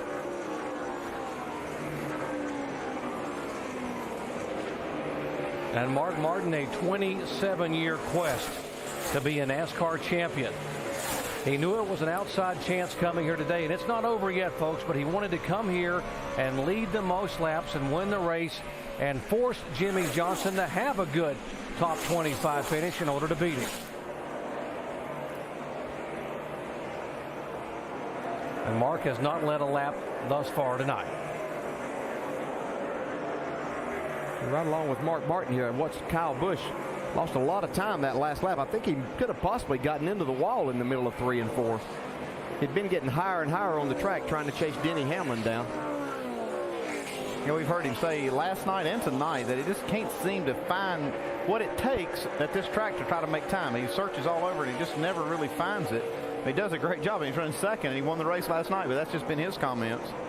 Yeah, he lost a good bit of time to Jeff Burton. Check this graphic out. In all 3 series here, he has run enough miles to circle the globe. 24,901.5 miles. That's a lot of racing miles. How about the 44 car, A.J. Allmendinger? You talk about future stardom. Here's the young man who was the highest finishing Ford last week at Phoenix, yet driving a Ford for Richard Petty Motorsports, where they will be next year. He's already been the highest finishing Dodge twice this year. How about that from one season? The highest finishing make in 2 different manufacturers. Yeah, and he's the highest running Ford right now. You see Carl Edwards trying to catch him, but A.J. takes that spot away from Clint Boyer, so he's up to the 8th spot now. And DJ, this car was actually built by Richard Petty Motorsports people. This is an in-house car they built and put the Ford engine in. So kudos to those guys building this car just fresh out of the box. Yeah, their chassis works. So I'm sure that it's something that as they move over to Roush, they'll take a look and see if they can combine things there, make all the efforts a little bit better. I heard Carl say he was catching this group, and now he's caught Clint Boyer. Saw from the in-car just how hard Carl was having to work with that car. You can see a lot of the time he was turning back to the right as he was making the exit of the corner. See if he can slide right up in front of Clint Boyer here on the exit of turn 4, or turn 2, I'm sorry. Whoa, not quite. Boyer comes roaring back there. Battle for ninth position. We do want to mention, by the way, the 2 car we were chastising, wondering if that was a good decision for Kurt Busch to take the 2 tires. And Andy, you're right. Even though he lost a couple spots, he has now held his own in 4th position. Yeah, I'm really impressed with what they've done. I actually thought they would lose a lot more spots. I mean, they did have the lead on the restart, and they're 4th now, but their lap times are still just about equal to the leader, Denny Hamlin, right now. I actually thought it might work the reverse, that they might be okay for the first 10 or 12 laps, but then might fall off. But he's really hung on and is actually catching Jeff Burton and Kyle Busch a little bit, who are running 2nd and 3rd. Carl Edwards goes down again, and there's the 48 and 24. Jimmie Johnson being shown in 6th position. Jeff Gordon in the 7th spot. You know, Jimmie Johnson's in 6th place right now. I think he's got a car that might be good enough to win the race. If you get down here and have a late caution and they all come down pit road, he might pull out all the stops and try to get a win. What do you think? Well, that's possible. Still a lot of cars on the lead lap, but you know, with Mark Martin not being up there, it kind of does open things up for Jimmie Johnson. Show just what kind of car he does have, maybe. But it's really about the championship tonight. They have a lot of wins, and I think he'd be happy if this thing just went green the rest of the way right now. Yeah, I think he would too. Now we're going to award the Gillette in the clutch move of the night to the over-the-wall crew for this 48 team. They had to have a good pit stop. They had to make sure it was clean getting on and off pit road. And that's the thing they focused on all night long, is just being accurate and not making any mistakes, and they've done a great job tonight. They haven't been the fastest off pit road, although they've had a few good stops. They've been very solid, not making any mistakes. To find out how your favorite athletes prepare for success, go to ESPN.com, search Locker Room Report. Could not have a lug nut, could not have a speeding penalty, could not have an issue with the quick. Replace this ride here to the end of this thing. Nice and smooth. Well, there's your answer, Dale. I'm always shooting for the stars. I like to win the race too. Yeah. Yeah, that'd certainly be the perfect ending, but when you're chasing this kind of history, man, you just have to get yourself in the spot that he has. He's done a fantastic job, obviously, all year, but in particular under just tremendous pressure here this weekend. We talk about Jimmy, but no one, there's Chad Knaus, no one has ever won 4 consecutive titles as a crew chief. And if you're looking for Rick Hendrick, folks, I'll remind you that Rick Hendrick had to leave earlier today because of a family emergency. He had to go home. He could not be here tonight to celebrate with his teams.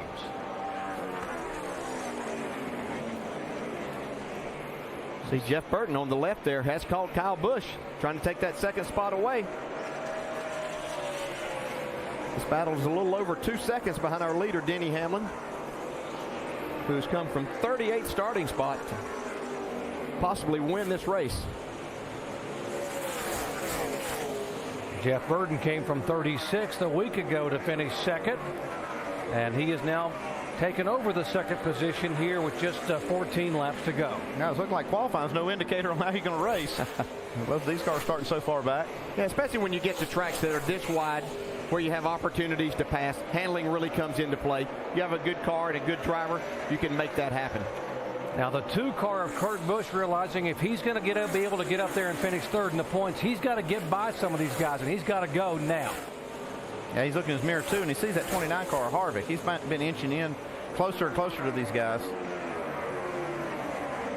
He'll try to get by this 18 car as quick as he can. It's less than 20 points now separating Kurt Busch from Jeff Gordon, 3rd and 4th in the chase points with 13 to go. A little brush of the wall there, Kyle Busch. And that's how close it is there. Kurt Busch trying to get up there and slide in on that Hendrick 1-2-3 finish.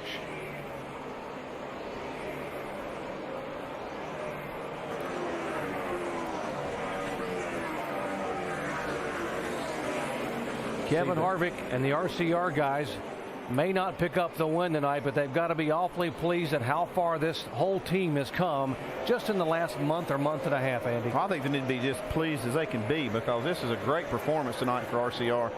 Jeff Burton sitting there in second spot, still has a shot at it, only 3 seconds behind the leader. And there's Harvick right behind him in fourth.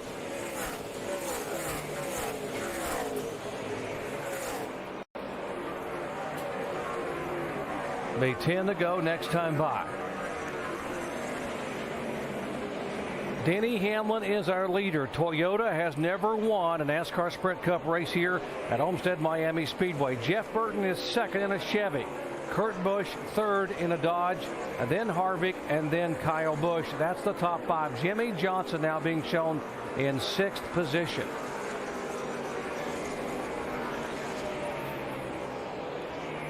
Hey, you think about those 3 races. Denny Hamlin had DNFs. What a factor he could have been in this championship. And I know all of that, happens, but this is a team that when we start talking about 2010, we certainly have to give a lot of consideration. Mike Ford and Denny Hamlin definitely be a factor in trying to stop Jimmie Johnson's streak. Yeah, they absolutely had the performance to do it. They just didn't have the luck and the durability they needed. Oh, and he's still 6.5 seconds ahead of us, so no, you cannot. Just nice and smooth. Is that a dare? No, that is not a dare. That is a fact.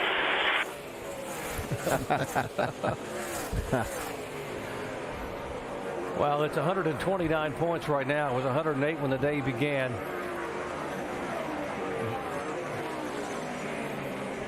Right now, the Hendrick 1-2-3 is going to happen unless Kurt Busch can do something or something happens with Jeff Gordon.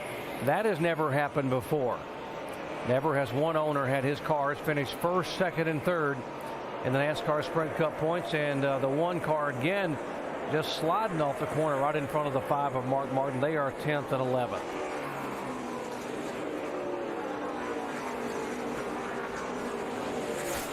Let's talk for a moment about that 5 car, Mark Martin. When the day began, we had a feature, Mark Martin talking about he has not won a championship. He has not won a trophy. But I will tell you, DJ, that from the people who know Mark Martin, many of us have known him for 25 years, the guys like you that have raced against him, everybody will tell you that in every other way, Mark Martin is a champion.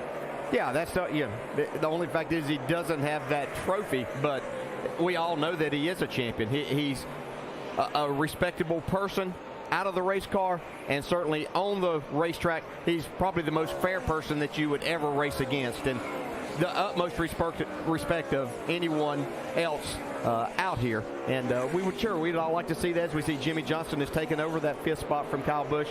But Mark Martin is very pleased with where he's at in his life, and as long as he's happy with everything, he knows that that would have been a tall order. The first year with this race team, with a crew chief, that they would come in here and win the championship. I mean, let's talk about them for next year too. Mark Martin will be back in that 5 next year, and we talked about how he got the ride with Hendrick sending him the contract. Here's still some question marks on the 2 car. Who's going to be the crew chief next year? They have not made a decision. I talked to Tim Cindric, said they had some people in mind. They were waiting to make a decision here till the year was over. There's Pat Trosson moving on over to the Michael Waltrip Racing Team. Well, he'll be a part of that one, the 56 car with Martin Truex Jr. next year.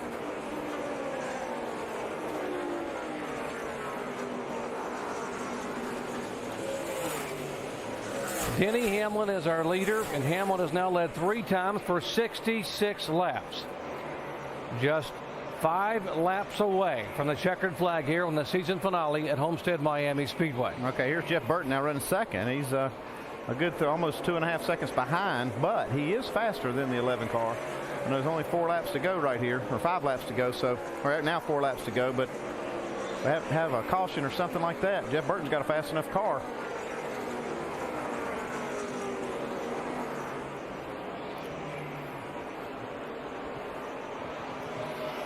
And Denny Hamlin now moving in on the 55. And by the way, this will be the last race that you will see a Waltrip full-time in NASCAR Sprint Cup competition. I was talking to DW yesterday. Going back to 1973, there has been a Waltrip racing full-time. Michael will not be a full-time Cup driver next year, only part-time and maybe full-time in the Nationwide Series. But the end of an era, 36 years we've had a Waltrip full-time in Cup. All good action here. Harvick on the inside of the 2 car. Kurt Busch coming back. You can see as he got to the right rear quarter pound of the 29, got a little wiggle out of Harvick.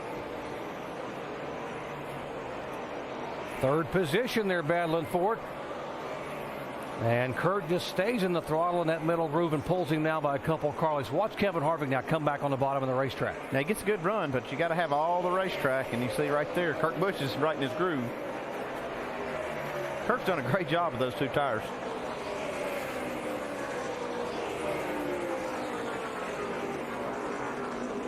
The white flag next time by for Denny Hamlin.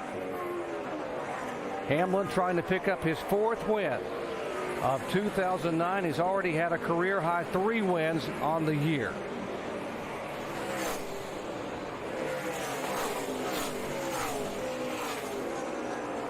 There he comes out of turn 4, and Denny Hamlin will take the white flag 1.5 miles away. And there is Jimmie Johnson 1 lap away from making history. So Denny Hamlin will come down the back straightaway, and barring incident, Hamlin will come down and take the checkered flag for his 4th win in 2009.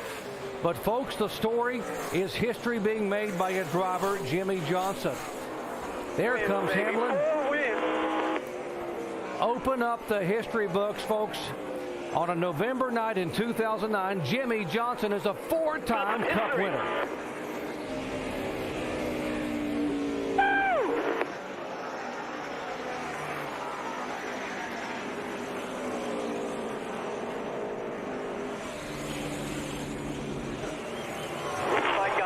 Believe it.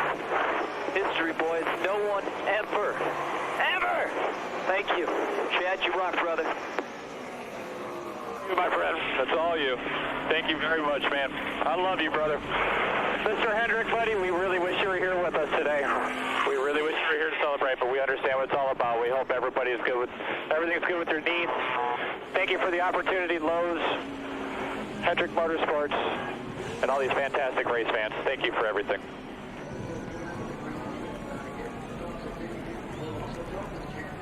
There's his father. See all the emotion there from Gary, his dad, knowing that his son has just made NASCAR history.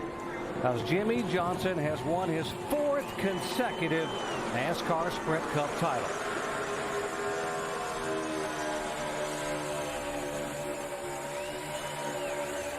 There is Denny Hamlin on the burnout, having won for the first time at Homestead Miami Speedway, not only for him, but giving Toyota their first win here. And Jimmie Johnson has now gone where no other driver has ever gone in NASCAR history, winning 4 consecutive titles. Dave. Well, Chad Knaus has engineered another victory and another championship for this team this year. And all night long, 3 wide, 4 wide, back of the pack. I mean, I don't think you had room to breathe out there hardly ever tonight, Chad. Man, what a great race, wasn't it? I mean, it really was. Fantastic race. I just couldn't be happier. We got back there a little bit, but we wanted to make sure that we, every opportunity, we kept fuel in the car. We didn't want to get ourselves in a position to where at the end of the race we wouldn't have enough fuel to make it. So we pitted that one time and fell back a little bit. But man, just motor right up to the front. The car was so fast. I mean, we had a really good race car. So I'm really excited about coming back next year because I think we'll have a shot to win this thing. I think we could have done it tonight if we just had a little bit better opportunity. But man, what a fantastic job. I got to thank Mr. Hendrick. I wish he was down here with us tonight, but he had a family emergency, wasn't able to make it, and we hope everything's good there, boss. I got to thank all the Lowe's employees and all the managers and everybody that here from Lowe's and all the fans. And what a great crowd tonight, and all the fans watching at home. And man, just what a great season. I don't even know what to say. It's fantastic. The record books are going to say first ones to win 4 consecutive. Chad, what are the emotions? Man, I don't know. That's awesome. That's just absolutely incredible. I think that's got to say just how impressive this Lowe's team is, and what a great, fantastic driver Jimmie Johnson is. I mean, Jimmie is an incredible talent. He's the most underrated driver in this garage from a perspective of media recognition and things like that. I mean, that guy can do things with a race car that I've never seen done before, and I hope this proves it to everybody. And I assume we're going to go for a 5th and just keep the record book going next year. Right now, I'm going to celebrate our 4th and work on going to Daytona. How's that? That sounds great, Chad. Go celebrate. 4th in a row for these guys. It is unbelievable, and they do make history in NASCAR. Doc. Folks, I encourage you to take a second and glance at your watches and remember this moment, because you are witnessing NASCAR history.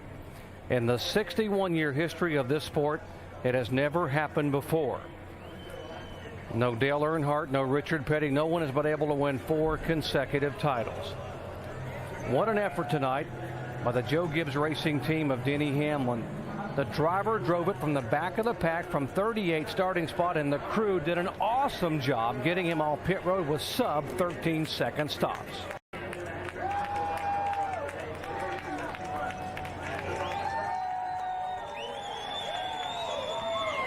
Denny Hamlin celebrated his 29th birthday on Wednesday, and what a way to indeed blow out the candles on the 2009 season. How about that? Started 38th, came all the way back through the field to win it. And this car has won every time you've raced it, so job well done. What's it mean to finish out the chase, a feast or famine chase for you with a victory? I tell you, it's we're going to be there, I promise you. I promise you in the next couple of years we're going to win a championship. Just got to thank everyone. I got to thank Sprint. I got to thank FedEx. The fans, you know, they've really they stuck it out this year. They you know, supported our sport. Coke, Wiley X, Toyota, everyone, JGR. And congratulations to Michael Waltrip on a great career. I was trying to keep him close that last couple laps so I can show some dignity and give him his lap back, but he's done a lot for our sport, and got to say congratulations on a great career for him. You beat Jimmie Johnson in 5 of the 10 chase races. What does that say about Denny Hamlin, Mike Ford, and this 11 team? With 3 DNFs, you know, you look at the final point standings and call a DNF 100 points, and we're right there. But those guys have been the standard. They haven't made mistakes, and you know, that's who we ultimately want to be, is the guys that are dominating force like them. And I think we're showing that we have that strength to compete with those guys. It's just they've done a phenomenal job. 4 in a row for them. Couldn't be happier for them. I mean, there's no more deserving champion than them. Jimmie Johnson wins the championship. Denny Hamlin wins the season finale at Homestead. Shannon? Well, Jeff Burton down here, 2nd place finish, 2nd week in a row. Jeff, how alive has this team come in the past weeks with Todd Berria coming on board? Well, obviously it's been a really good 4 weeks, and I'm real proud of everybody's effort. I mean, that's one thing. Even though we haven't been running like we need to, our guys have been working really hard and putting a lot of effort out there. And you know, that's all I can ask for. Even early in the year when we weren't running well, everybody was still working hard. That's why you never heard me get down on a group of people, because their effort's there. And Todd's done an incredible job. Again, we put ourselves in position. We just got a little bit off on that last run, and I think that's me, you know, just not knowing what to tell Todd just yet. You know what I mean? He gave me a car fast enough to win a race, and I needed to be screaming a little bit more about what I thought I needed, and that'll come, you know what I mean, with communication. But you know, everybody did their part, and I came up a little short. You can bet the fans were screaming tonight. We saw some great racing. What was it like for you guys out there? It was a lot of. I really thought after last night's race you'll see a really good race here, and Denny got away from us a little bit there at the end, but you know, there was a lot of good racing. When they changed this racetrack, I thought they were crazy. I thought they'd kill it, but they've made this racetrack so much better, and it's a great racetrack, put on great events, and it's a cool place to come to finish the year. 4th straight top 10 finish for Jeff Burton and this team. Doc? Back-to-back 2nd place finishes for Burton. And there is the champion, the man who made history over in turn 2. Now he is waiting there because they are getting the championship stage all set up for the NASCAR Sprint Cup Awards. And the man who has done it 4 years in a row, Jimmie Johnson, has stood on that stage. Now this will be the 4th year as a NASCAR champion. And it was not easy. When you talk to Jimmie Johnson and some of the guys in the garage here this week, they had a lot of concerns and a lot of worry about what could happen here tonight. Well, you never know. I mean, when you get in a machine like that, anything can happen. You're in a race. Things can happen, unexpected thing. But as Chad Canal said, as Denny Hamlin said, this is a tremendous race team with the best driver out there getting the job done. And, you know, sometimes he doesn't get all the credit that he deserves. I think people think because he's with the best organization and everything, he should do this, but he goes and gets it done. We talk about NASCAR history. Jimmie Johnson becomes the first one to win 4 consecutive titles. And look at the guys that have won 2 in a row. Look at those names: Earnhardt, Gordon, Waltrip, some of the all-time greats, Lee Petty and Richard Pearson. How about 3 consecutive NASCAR titles? You see Cale there. Jimmie Johnson tied him a year ago, but only one man in the 61-year history has been where Jimmie Johnson is right now. 4 consecutive championships against some of the stiffest competition in the history of the sport. I know I heard Chad Canal say he didn't know how to feel about 4 in a row. But I'll tell you what, I'll never look at these guys the same again. I'll look at them with reverence. They're the only ones to ever do this, and it means a lot.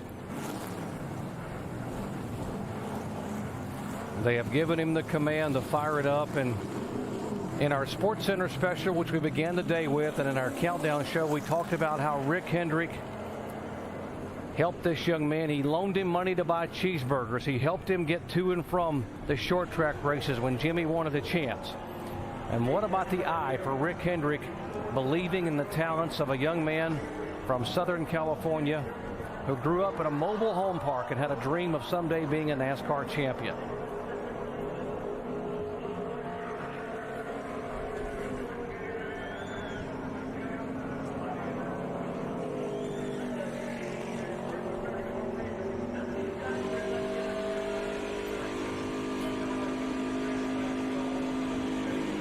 And you can just hope that the fans now, as they wave to Jimmie Johnson as he comes around, really understands and appreciates and respects what this team has done.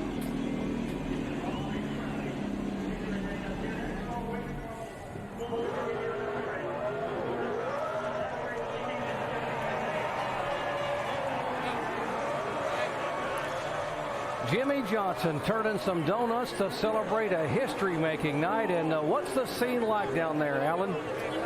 Doc, does the word chaos mean anything to you? There are all kind of team members here wearing those uniforms, and the photographers and the officials trying to keep track of the car because it still does have to go through tech inspection when he gets it here. And, of course, watching Jimmy celebrate and eventually pull that car in here by the stage.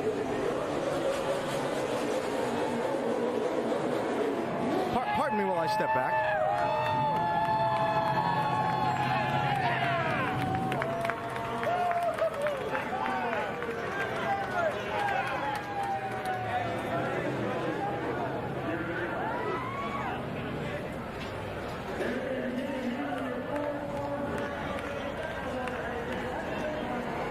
The champ looking around at the scene. And he is ready to come out and make his entrance as a four-time consecutive champion. Here he comes.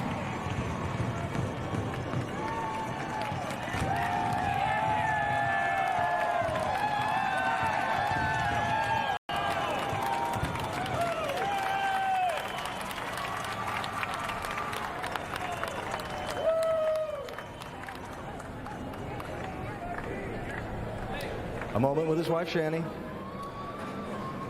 Jimmy, Richard Petty never did it. Dale Earnhardt never did it.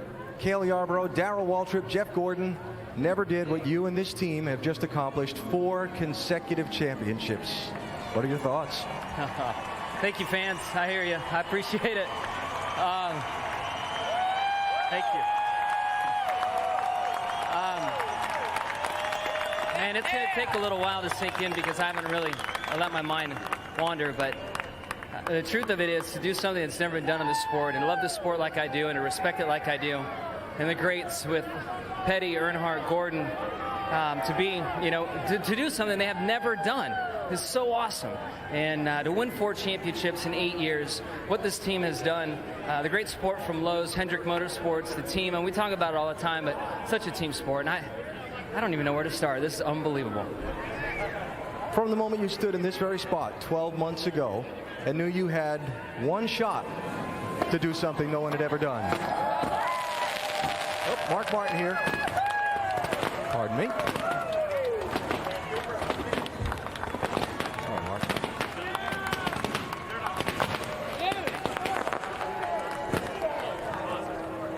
Brian Vickers, former teammate, good friend.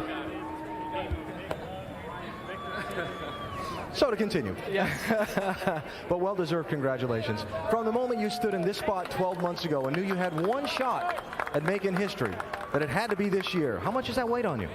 I wasn't sure we'd be in this position, but I knew with the team that we had, the changes we were going to make, adding Mark Martin was going to help us understand these cars a little bit more with his experience. I felt like we'd have a shot. Late in the summer, I wasn't sure where we needed to be, but when the chase started, we all buckled down and got it right. I could have said, yeah, I knew that we were going to be here, but I didn't know. And until we got through Martinsville, and there's a couple other wins in there that went our way, I wasn't sure how it was going to go. And then after Texas, man, I was devastated after Texas. I wasn't sure how Phoenix was going to go with it being such a good track for Mark, and there's no telling here. It hasn't been a great track for us, but I'm very proud of the effort we had here today with the Lowe's car. That was a very competitive car, and I think we had a shot at winning that thing. Let's talk about your race. It's never easy. What was it like out there? We saw you in the middle of some 3 wides a couple times. Yeah, it was hair-raising at times. I mean, everybody's trying to get their best finish for the end of the year, and I got trapped in a couple positions I didn't really find enjoyable, but I made it through it, and I don't even know where we finished, but hopefully in the top 5, and I think we were coming there at the end. You were 5th at the end of the night. For people like Mark Martin, Brian Vickers, your peers, to come in and congratulate you on your accomplishments, what's that mean to you? It means the world to me, and I have to say how much I appreciate Mark Martin and what he's done for the team and the friendship and the respect and the competition that he's brought. He's made me step my game up, be a better race car driver. I got to thank Rick Hendrick and his support. I wish that Rick was here, buddy. We miss you. Jeff Gordon for believing in me and giving me a shot. The great people at Lowe's for believing in me. We had no clue it was going to turn out like this. And I also have to go through, I've got to thank my loving wife and all of her support, my family, our extended family, friends. And there's been so many people over the years that have helped and groomed me to who I am today. Good and bad times. They've all made me who I am today. I'm very proud of that.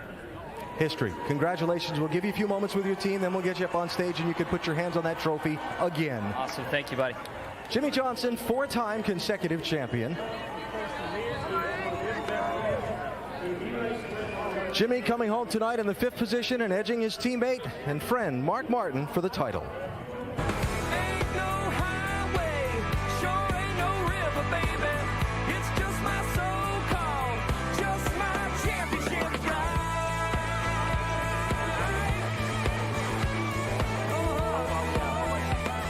What a season it was for Mark Martin. 5 wins this season. Remember, he talked about before the race, the defining moment of his year, the big win at Phoenix that got he and his partnership with his Hendrick Motorsports team off and on a roll. Vince Welch caught up with Mark just a minute ago. Actually sitting here live with Mark Martin. And Mark, congratulations on a fantastic season. I know it didn't end the way you had hoped it would for you and the entire team. Maybe update us on the struggles you faced during the course of the night. Well, first of all, heavy hearts and prayers with the boss man and the family. That sort of takes a little bit of the shine off of it. But congratulations to Hendrick Motorsports, to Jimmie Johnson, Superman, and to my team. I want to tell you, the fans and the competitors, made it nearly emotional for me. It's just so incredible to have the rally and the roar and the intros and all the support, and for me to even have a chance is pretty incredible, and it just speaks volumes about this team and my first opportunity to work with Alan Gustafson, and I feel really, really blessed to have had a chance. Beyond even being a race car driver, how has this season and this opportunity blessed you, Mark Martin, as a person in your life? Well, it doesn't matter what you want out of life. I got a lot of it this year. I got trophies. I'm not sure that's the most important thing. I got great people, great relationships in my life, quality time with my family and friends, and made great new friends at Hendrick Motorsports, and incredible support from the fans. And I was happy. I was happy last year too, but just made things a little bit better. This was like icing on the cake to have a year like this and have an opportunity. And if you look at it, we were the only car in the field, only team in the field that even had a chance, and that is quite a achievement for this group. Runner-up in the chase, Mark Martin, but boy, how many fans he won over here this year, Alan. Certainly so. It's a terrific season for Mark Martin, but this day will be all about, in the long run, Jimmie Johnson, who wins the championship for a 4th consecutive time with a top 5 run here at the Homestead Miami Speedway. The celebration is on for Johnson, just as it has been after the 2006, 7, and 8 editions of this race. Tonight, after 2009, it's Jimmie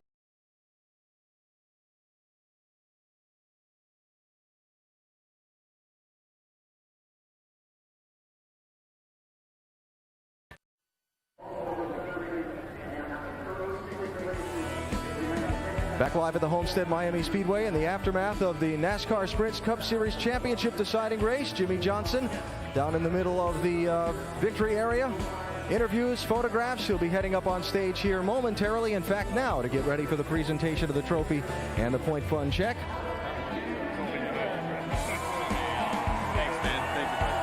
While we wait for Jimmy to come up on the stage, Kurt Busch had a solid season and a solid night tonight. In the morning when I get up, racing fuel in a coffee cup. Lord knows I ain't giving up. I'm gonna take on the world today. It's just my soul call, just my championship ride. Kurt Busch with a strong fourth place finish here tonight, and Kurt, I know, especially on the final restart, you were hoping for a little bit more. Talk about how you're feeling after just trying to get him one more time here with Pat's help. Yeah, it was a great effort all year tonight. To finish fourth, we finished fourth overall in the season standings. Best in class is the way we classified this year. Wanted to get in there and break up the Hendrick triple, but those guys did an excellent job. Congratulations to Rick Hendrick, Jimmie Johnson, Mark Martin, Jeff Gordon. Those guys were tough this year. We finished right behind them. We did the best we could. We fought week in, week out. We learned what we could do as a team, even though we were losing one of our leaders. And that meant a lot to Richard, all of our guys back at the shop, and the lead guys in the fab, the body shop, the engine shop, all of our sponsors, Miller Lite and Dodge. But the biggest thing is to be first in class, and then maybe this is my best opportunity to throw a crew chief under the bus for giving me 2 tires at the end instead of 4. We thought we had a shot at winning, but I told him keep track of the other guys, about 4 tires. That's the way it goes. You live and die as a team. But hey, I'm throwing them under the bus because we don't have them anymore. We're looking for a new crew chief. But hey, it's a great run for the Miller Lite Dodge. Kurt, even with that, you kept him around for the entire postseason. Talk about what kind of a pact you and that Pat might have set so that you could actually run to the end here together. Well, I think we just didn't know what the future led to after this race. Right now, I'm done focusing on 2009, and I know he is as well. And 2010, I didn't even want to pay attention to it.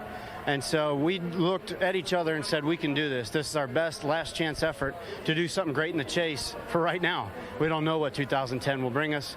We fought hard together. We worked great together. And it's just one of those things where things internally changed. Pat didn't like the situation around him, and he had to go. And it was a surprise. But we'll find somebody great. We'll find somebody even better. And I hope that we beat the 56 car next year because Pat's working on it.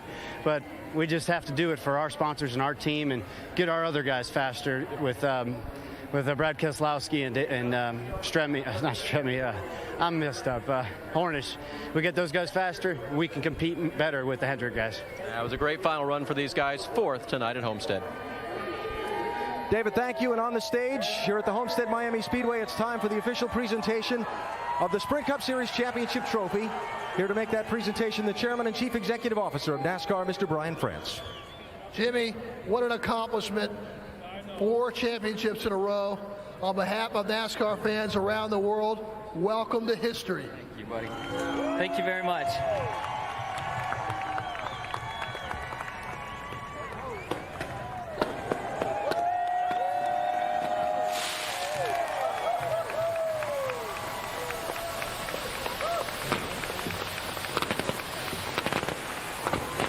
That doesn't get old, I'll bet. Let me trade places here with you, champ. And introduce, to present a rather sizable check in more ways than one, the Chief Executive Officer of Sprint, Mr. Dan Hesse. Well, Jimmy, congratulations to you, your team, Lowe's, Hendrick Motorsports, for a terrific accomplishment. We at Sprint couldn't be more pleased than to be presenting you with this check for the 4th year in a row as the 2009 NASCAR Sprint Cup Series champion. Congratulations.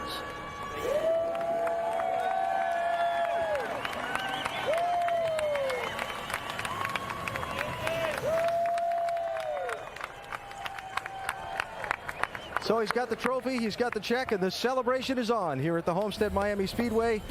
Jimmie Johnson is the NASCAR Sprint Cup Series championship for a 4th consecutive year. Time to start the photos and the party with this Hendrick Motorsports team.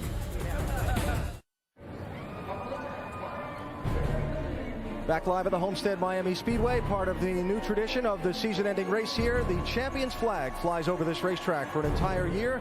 Track President Curtis Gray there on the left as you look at it at the flagpole, with Chad Knaus and Jimmie Johnson about to raise once again their 48 flag that'll fly over the speedway for the next 12 months. Pausing for the photographers to get a good shot. And then they'll hoist that up there where it will fly again until it's lowered just before this race 1 year from now, when it will be seen then whose flag will fly up over this racetrack for the following 12 months. Well, Johnson's championship, Mark Martin's runner-up finish, and Jeff Gordon's third-place finish in the championship this year makes Hendrick Motorsports the first team ever to finish 1, 2, 3 in the championship. What a season for Hendrick Motorsports, and a solid season for Jeff Gordon as well.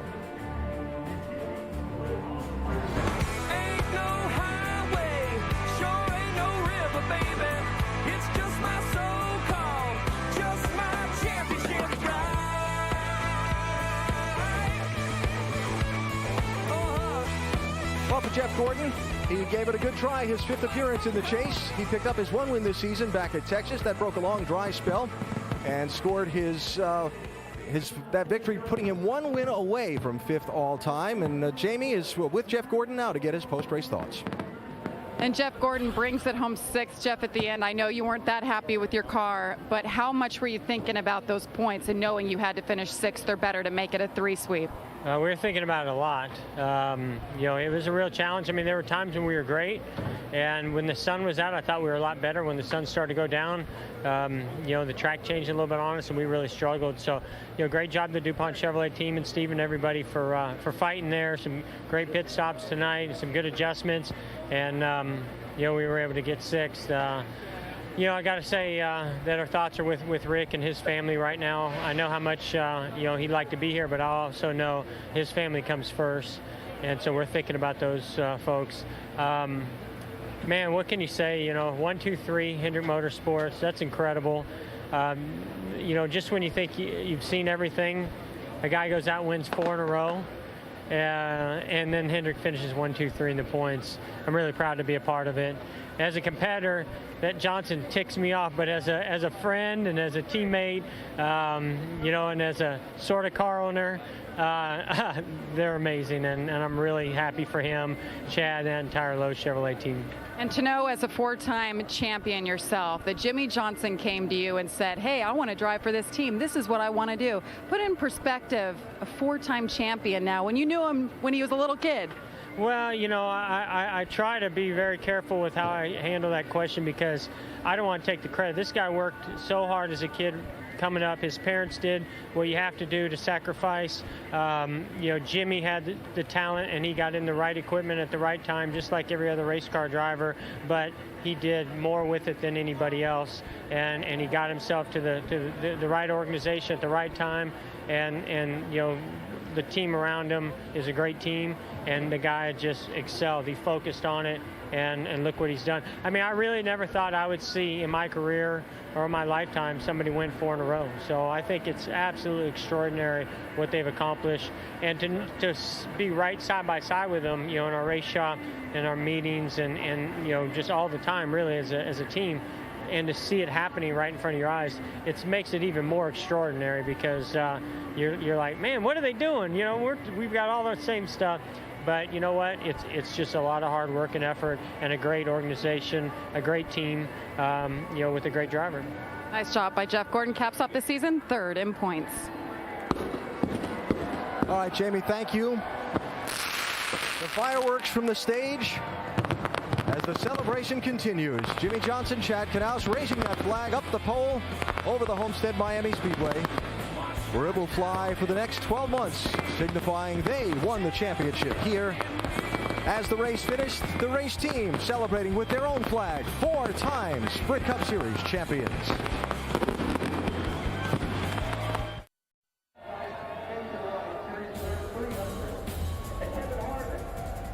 What a night here at the Homestead Miami Speedway. History made. Jimmie Johnson. The celebration continues. And our aerial coverage provided by Goodyear. Goodyear's Fuel Max tires help you get there. Check your mileage at GoodyearTires.com. Calculate your savings Jimmie Johnson with the trophy. Familiar sight by now, but certainly one well-deserved. Four-time consecutive champion. Dave Burns has a story on another champion for us, David. Well, and Alan, don't our champions in NASCAR have those one-name titles? Cale, Dale, Tony, and Jeff. Well, Jimmie is in the same boat, and here's a story of where his name came from. Jimmie's dad, Gary, was an amateur motor racer in the 1970s. He had a good friend on the circuit who beat riders from the factory on a regular basis and went on to win regional championships in the AMA. His name was Jimmy Brockman. He lost his life on the final race of the 1971 season, but he'd already locked up the championship. And Gary vowed that if he and Kathy ever had a son, they would name their son after Jimmie.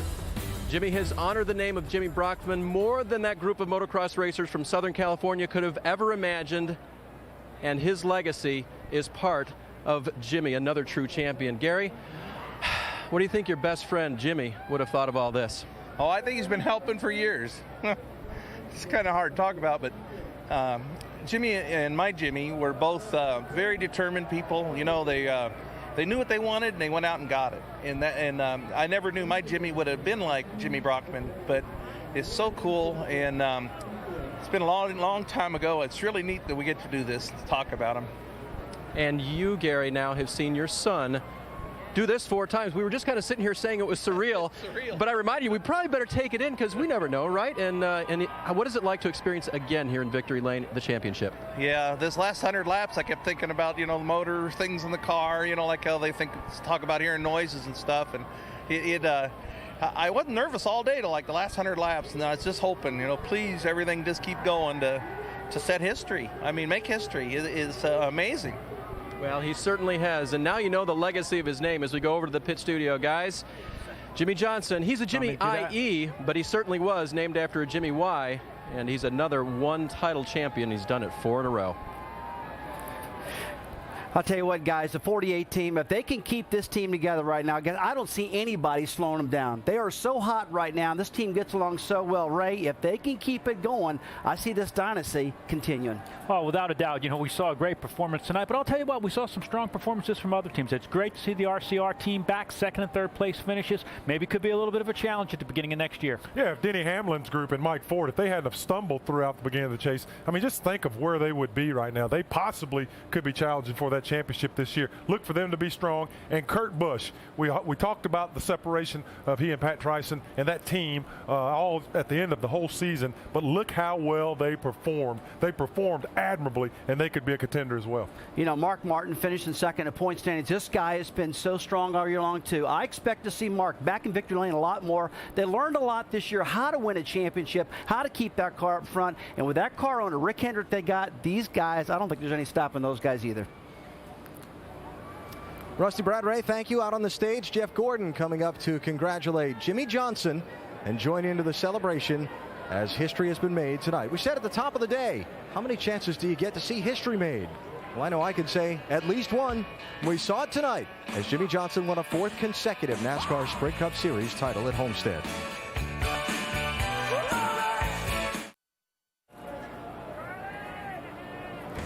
Why do I have the feeling these guys are going to be celebrating all night long after winning a 4th consecutive NASCAR Sprint Cup Series championship? The photos, the presentations, Jimmie Johnson being taken around to some of the interviews, and why not? He deserves all the credit he gets. Look at some of the things that Jimmie's accomplished compared to some of NASCAR's all-time greats. Richard Petty earned his 4th title in his 14th season of competition. Dale Earnhardt, 7-time titleist, got his 4th in his 12th season. Jeff Gordon, a 4-time titleist, earned his 4th in his 9th season of competition. And now Jimmie Johnson, the only other man to win 4 or more titles, has won his in just his 8th season of Sprint Cup Series competition.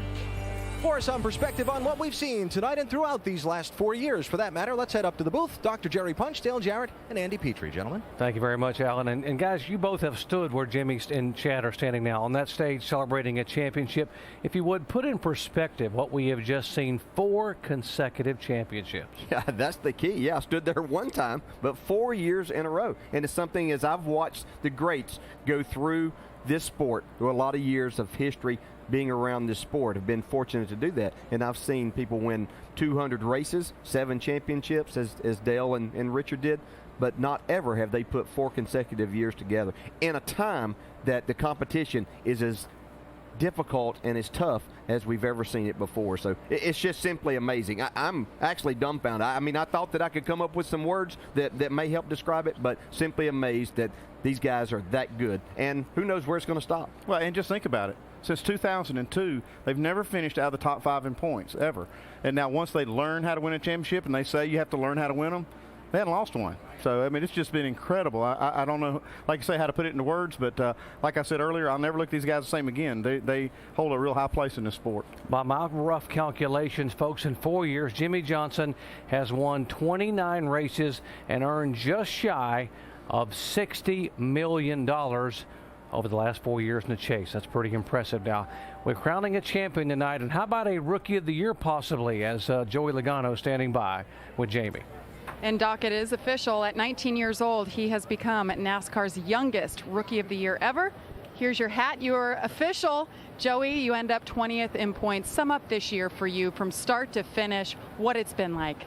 A roller coaster ride, to be honest with you. Obviously we had our real tough starts at the Home Depot Toyota. Just in the first 8, 9, 10 races, we're struggling. Mostly me just trying to figure out what was going on, and I feel like we made big steps towards the right direction to get better and better. Got in the top 20 points. If you told me that in the beginning of the season, I'd have been, yeah, right, this isn't going to happen. But to get it up there, it was really cool.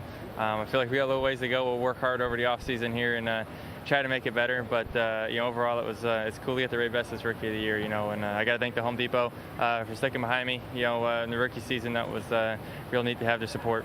They certainly believed in you, and so did your crew chief, Greg Zipadelli. He said you're a quick study, but I understand he also gives you homework during the week. What is that all about, and how much did it help you? Yeah, I mean, I try to do as much as I can, especially, the beginning part of the season, you're, okay, what can I get that I can study up on? What can I do to make myself a better race car driver? And, it's whatever I can find, notes from last season, when Tony was driving, there's as much stuff as I can figure out, that's what I need to do. So as far as watching the races, race on the simulator, everything I can do to become better, is what I need to do. And I feel like that's helped me out a lot this season. Mike McLaughlin is kind of like my mentor and been traveling around with me and helping me a lot. So I've had a lot of help this year. I got to thank all those guys. Got to thank my team. They did an awesome job this year. And I guess I'm excited it's over. We got what we needed done. We got done what we needed to do, and we'll work hard and go next season. Joey Logano, he says it was a roller coaster season. He had some big spills, and he also became the youngest winner in NASCAR history. What a year. Alan. Yeah, a big thrill for Joey Logano, that victory, and no doubt being named Rookie of the Year, joining such greats as we detailed earlier today as Richard Petty and Dale Earnhardt and Tony Stewart and more, who've gone on to great heights in NASCAR Sprint Cup Series racing. Hold that trophy high, Jimmy. You deserve it. 4 consecutive championships for the 34-year-old from El Cajon, California. We have more post-race coverage from Homestead Miami Speedway in just a minute. The racing's done for this year, but there's plenty of football. ESPN's Monday Night Football tomorrow features the Tennessee Titans and the Houston Texans. 8:30 Eastern Time. Titans-Texans on Monday Night Football. Coverage begins with Monday Night Countdown, served by Applebee's at 7 Eastern Time.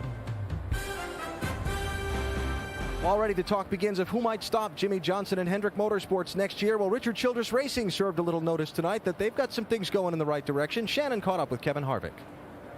Well, it was a third-place finish for Kevin Harvick here in South Florida. I know this has been a great track for you, but in order to get a good finish, you got to have a good car. What was that car like tonight? Yeah, it was a lot of fun to drive. Our Shell Pennzoil Chevy was really good from the time we unloaded it Friday afternoon, and we had a flat right front tire there and got really loose and just thought the racetrack was changing. So we wasted the next run being too tight.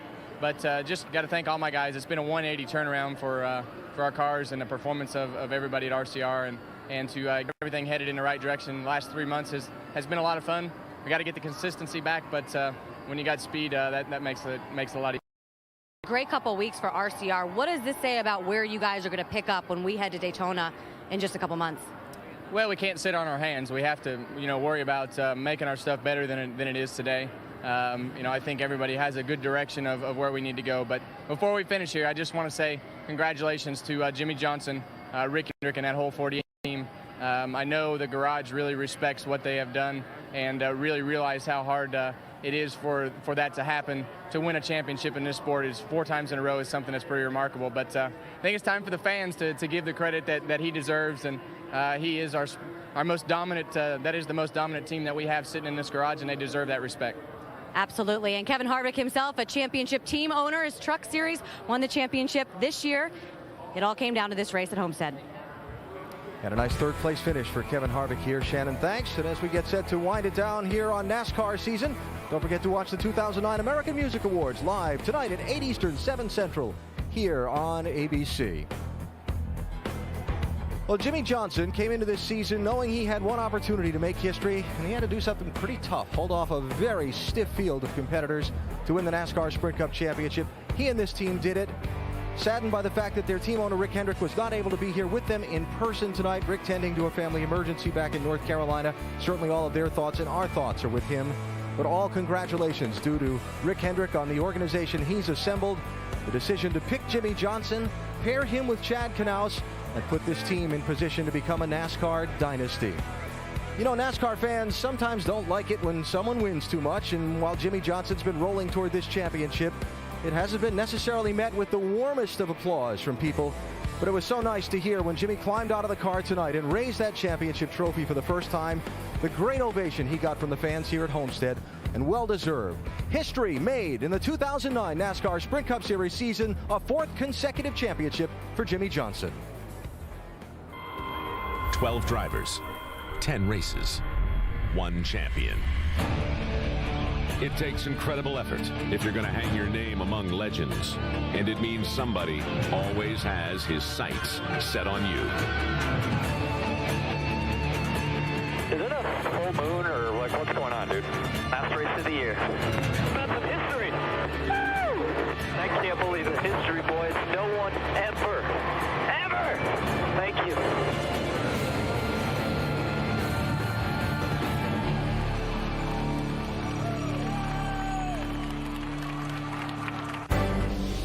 This has been a special presentation of ESPN on ABC. This copyrighted telecast may not be reproduced, retransmitted, or used in any form without the authorized written consent of NASCAR Broadcasting. NASCAR would like to thank all of our loyal fans for your continued support, and we hope you enjoyed today's broadcast.